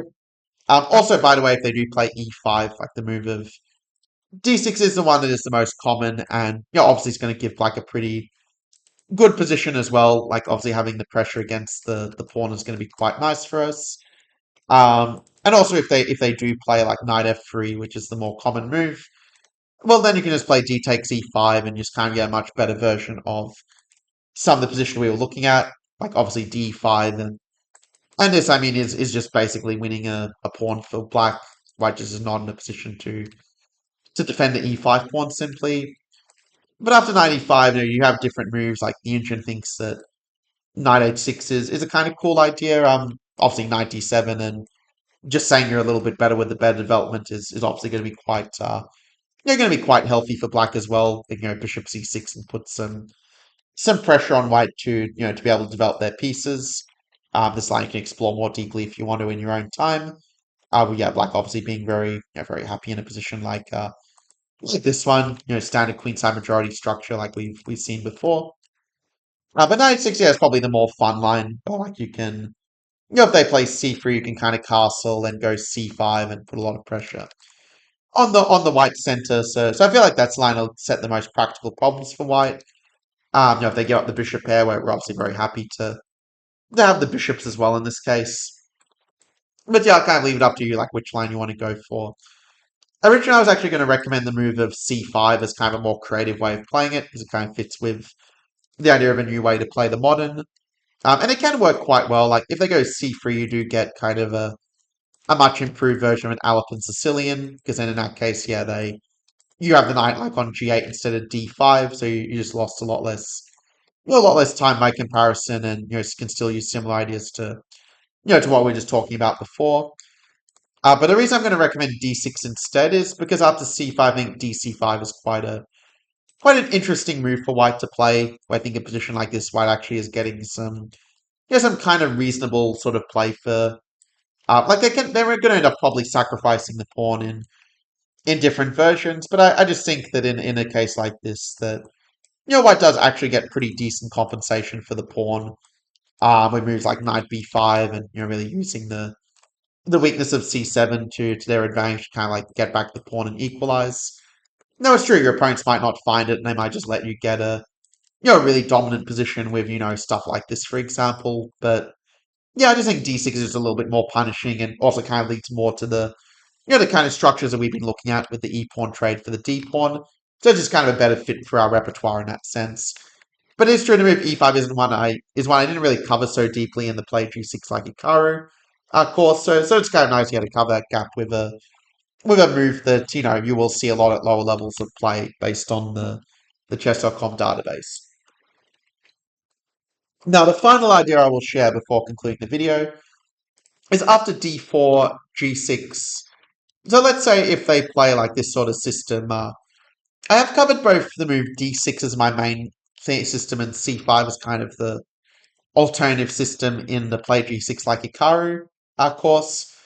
But I haven't shown that course. I kind of came up with not that long after I created the original course was this idea of playing like e4 and c5.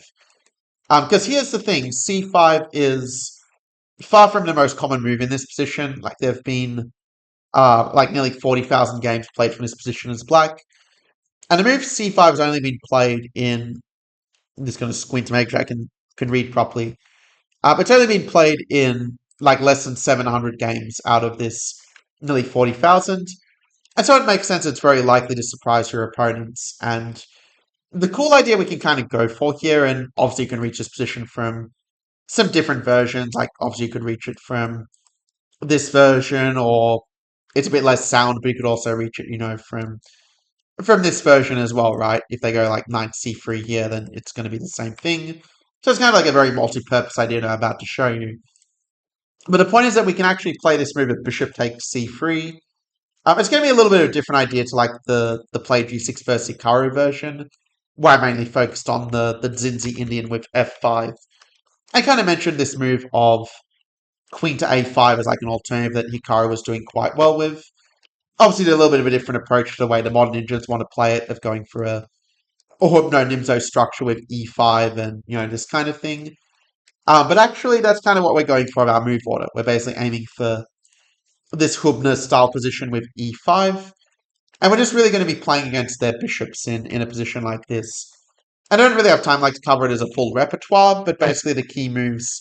To be fair, this is something I might end up covering in a future video, because I think it is a very interesting topic to dive deep into, and I have done some analysis on it already. But basically, White's main options are going to be either to play like bishop to d3, f4 or h4 or d6 are kind of the main options white tends to choose between. And as a starting point for your own investigations, I will say that I think that the approach of playing knight d7 and then queen to e7 is going to be quite a nice one. Actually, the engine kind of likes as an alternative to just going for this like king d8, king c7. It also thinks the move h5 is a very interesting option here. Just playing to put the knight on f6 and kind of use the flexibility of the structure. This approach has been scoring reasonably well for black in practice. In case you do want to, explore like the fawn pawn idea, it's quite a decent one for black in my view. Like you'll often be able to put the knight on e5 and have it's a very nice hold over the dark squares from there. And if they do play something like f4, then yeah, you can kind of just take queen h4 and sort of provoke some weakening moves like g3 or bishop g3. Either way, you play queen e7, and white might have a tiny edge, but you're basically just going to put the knight on e5, and the knight can go to f6 as well, and that's just going to give you a good grip over the e5 square. If they go h4, then yeah, there's different moves you can play, but you can even just kind of ignore it with a move like queen e7 and just make the point that that hg6 is just not that scary at the end of the day. You'll just go like knight df6, h6, and you kind of like steadily expand on the king side with the pawns, and the kings kind of will often just sit on c7 and just be very safe in these kind of structures. And if they do play d6, there were a lot of games that Matthias Bluebaum played as white, where he sort of tried some different moves, like, there are a lot of things that white can play from here, but in all cases, I think black is objectively doing quite fine at this point. So I'll let you explore it in your own time, just so that the video, yeah, is not like too long as such. But yeah, those are some of the different options that you can investigate if you kind of want to complete your repertoire in this sort of way. Now, and there's one thing actually I was kind of curious about, just thinking about it. I was kind of curious whether you can still do this idea in this version, like with c5 in this case. And then that's also kind of an interesting idea where if they play dc5, to avoid this kind of, this kind of thing that we saw just before, which obviously it can transpose into some of the lines we looked at earlier, or at least, related kind of positions. Where again, you can even just go for f5 and just kind of play a bit more dynamically with the pawn structure, what you'd see in like a Hubner Nimzo with the knight on f6. Because in the Hubner Nimzo, you go bishop b4, take c3. This time we kind of did it this way by comparison. But yeah, it turns out you can also do it in this version with the knight on c3. It is true when you play it this way, you do give white the extra option of dc5, which is a little bit better here. But then if you do want an alternative to like the engine suggestion of playing it this way, and you're giving white the option of playing bishop d2 to avoid double pawns, well, you can play the move bishop takes c3 instead and play it in this version. And I will admit this version is probably quite a lot better for white if they do know what they're doing, starting with g3. But as a little bit of a creative surprise weapon, this is something you can play. Then probably, again, in faster time trials, you can probably get away with it. Obviously, you want a bit more of like a reliable system than c5. It is something I do cover in Play g6 like Hikaru, where I do show how Hikaru managed to make this knight c6 move work quite well in his own games, getting a very big plus score with black. So again, check the course for the details there. And it's also why I recommend against e4, by the way, the move of knight c6 in the Hikaru course. But I do think that in this case, c5 is actually objectively, I think the more reliable move that we're covering here. There are some other moves they can play, like knight e2 and knight f3, and a couple of other bits and pieces they can kind of go for. No, by the way, dc5 is a lot less effective in this version. Like you can just have a much better version of this structure when like they don't have this option to play in a kind of Catalan style because the pawn kind of gets in the way. So this does actually work a lot better in this version, to be fair. But if they go knight e2 or knight f3, knight e2 is probably the more annoying move of the two. Because if knight f3, you can at least kind of play like a move such as bishop g4 and kind of go for some of those similar ideas to what we saw before, like takes and giving up the bishop pair, but kind of getting some some interesting play where you sort of play with the bishops against the knights in a more close kind of position. So there are ideas like that that can kind of make it work. Or if they go like dc5, yeah, you kind of can sort of see the parallels. Like you can get a similar a similar kind of position like take and okay, here white is probably still somewhat better, but you sort of get the kind of position that you were that you were sort of aiming for in this case, like this, and the game will will go on from there as such, where white does have played it precisely to sort of prove their edge. And also there was a game Sugarov against Carlsen where Carlsen did win with this approach in a Tiled Tuesday 2024. So if it's good enough for Carlsen in Blitz, it's probably good enough for you. But it is true that knight g2 is a bit of an annoying line because it does sort of avoid this bishop to g4. And in that case, yeah, there's a few ways you can play it. Like if you play knight f6, it's kind of going to be transposing back into like a same-ish King's Indian type position with knight g2 played. And also some moves like dc5 that are a bit annoying when you don't have bishop c3. And so I think in this case, what I would suggest if you want to play it independently is to either play like a move such as knight c6, because if you do take on d4, you are move ordering yourself into a dodgy Marochi bind, which is not really ideal for us.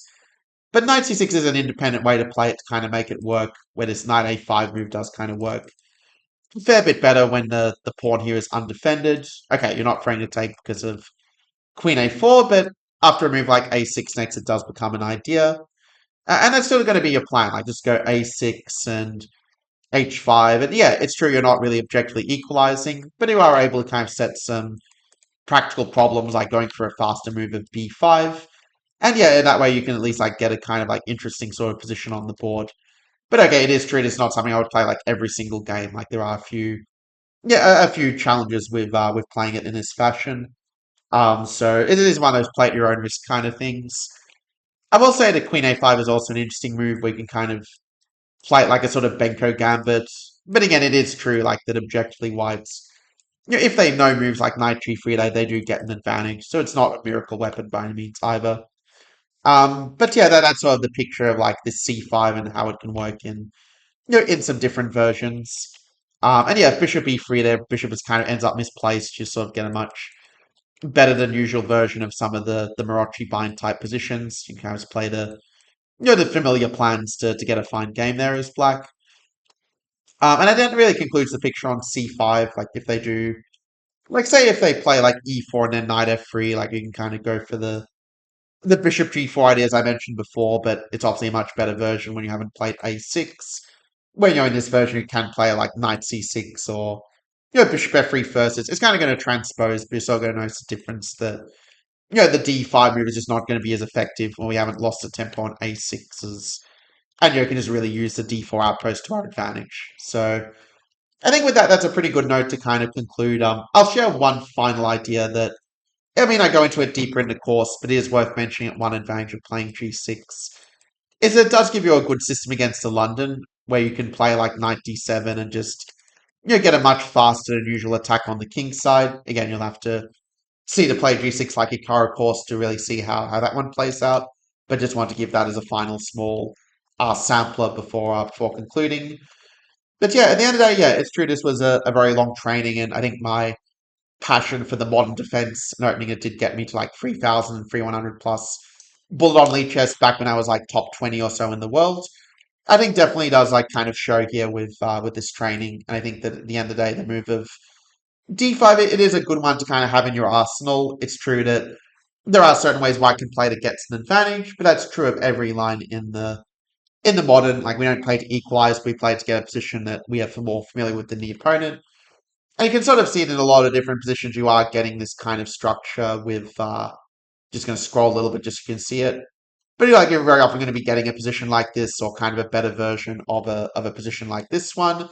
We've got like clear middle game plans you can follow. Obviously, the more to play it, the more it's going to kind of sink in. And obviously, as I've said before, if you do want the PGN of this video, like the full PGN file, but you also kind of want the actually top level repertoire of Hikaru. These used to be the world's best online player in Blitz and Bullet, and you want to see like not just the opening, but also like the model games and my discussion of how he actually beats his opponents online. Then that's something again I think you will definitely find very valuable, and it will give you a system that you really can play for the rest of your life. That's still like a bit creative. Is not just following the crowd or something you have to like continually keep up with the theory. Obviously, the theory of the modern changes a lot more slowly when you don't have a lot of, top GMs kind of like playing in classical. But yeah, it's something that, has worked very well for me over the last nearly 20 or so years as a way to, keep the winning chance alive against lower rated opponent and have the advantage of familiarity against a higher rated opponent. So if that sounds good to you, yeah, check out Play G6 against Hikaru. And also congratulations for making it to the end of the video.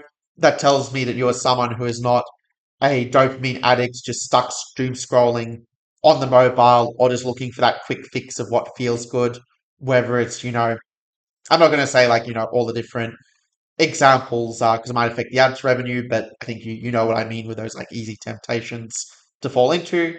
But completing this video does show me that you are serious about improving yourself as a person as well as a chess player. So yeah, good work. Pat yourself on the back, and I will see you in the next video.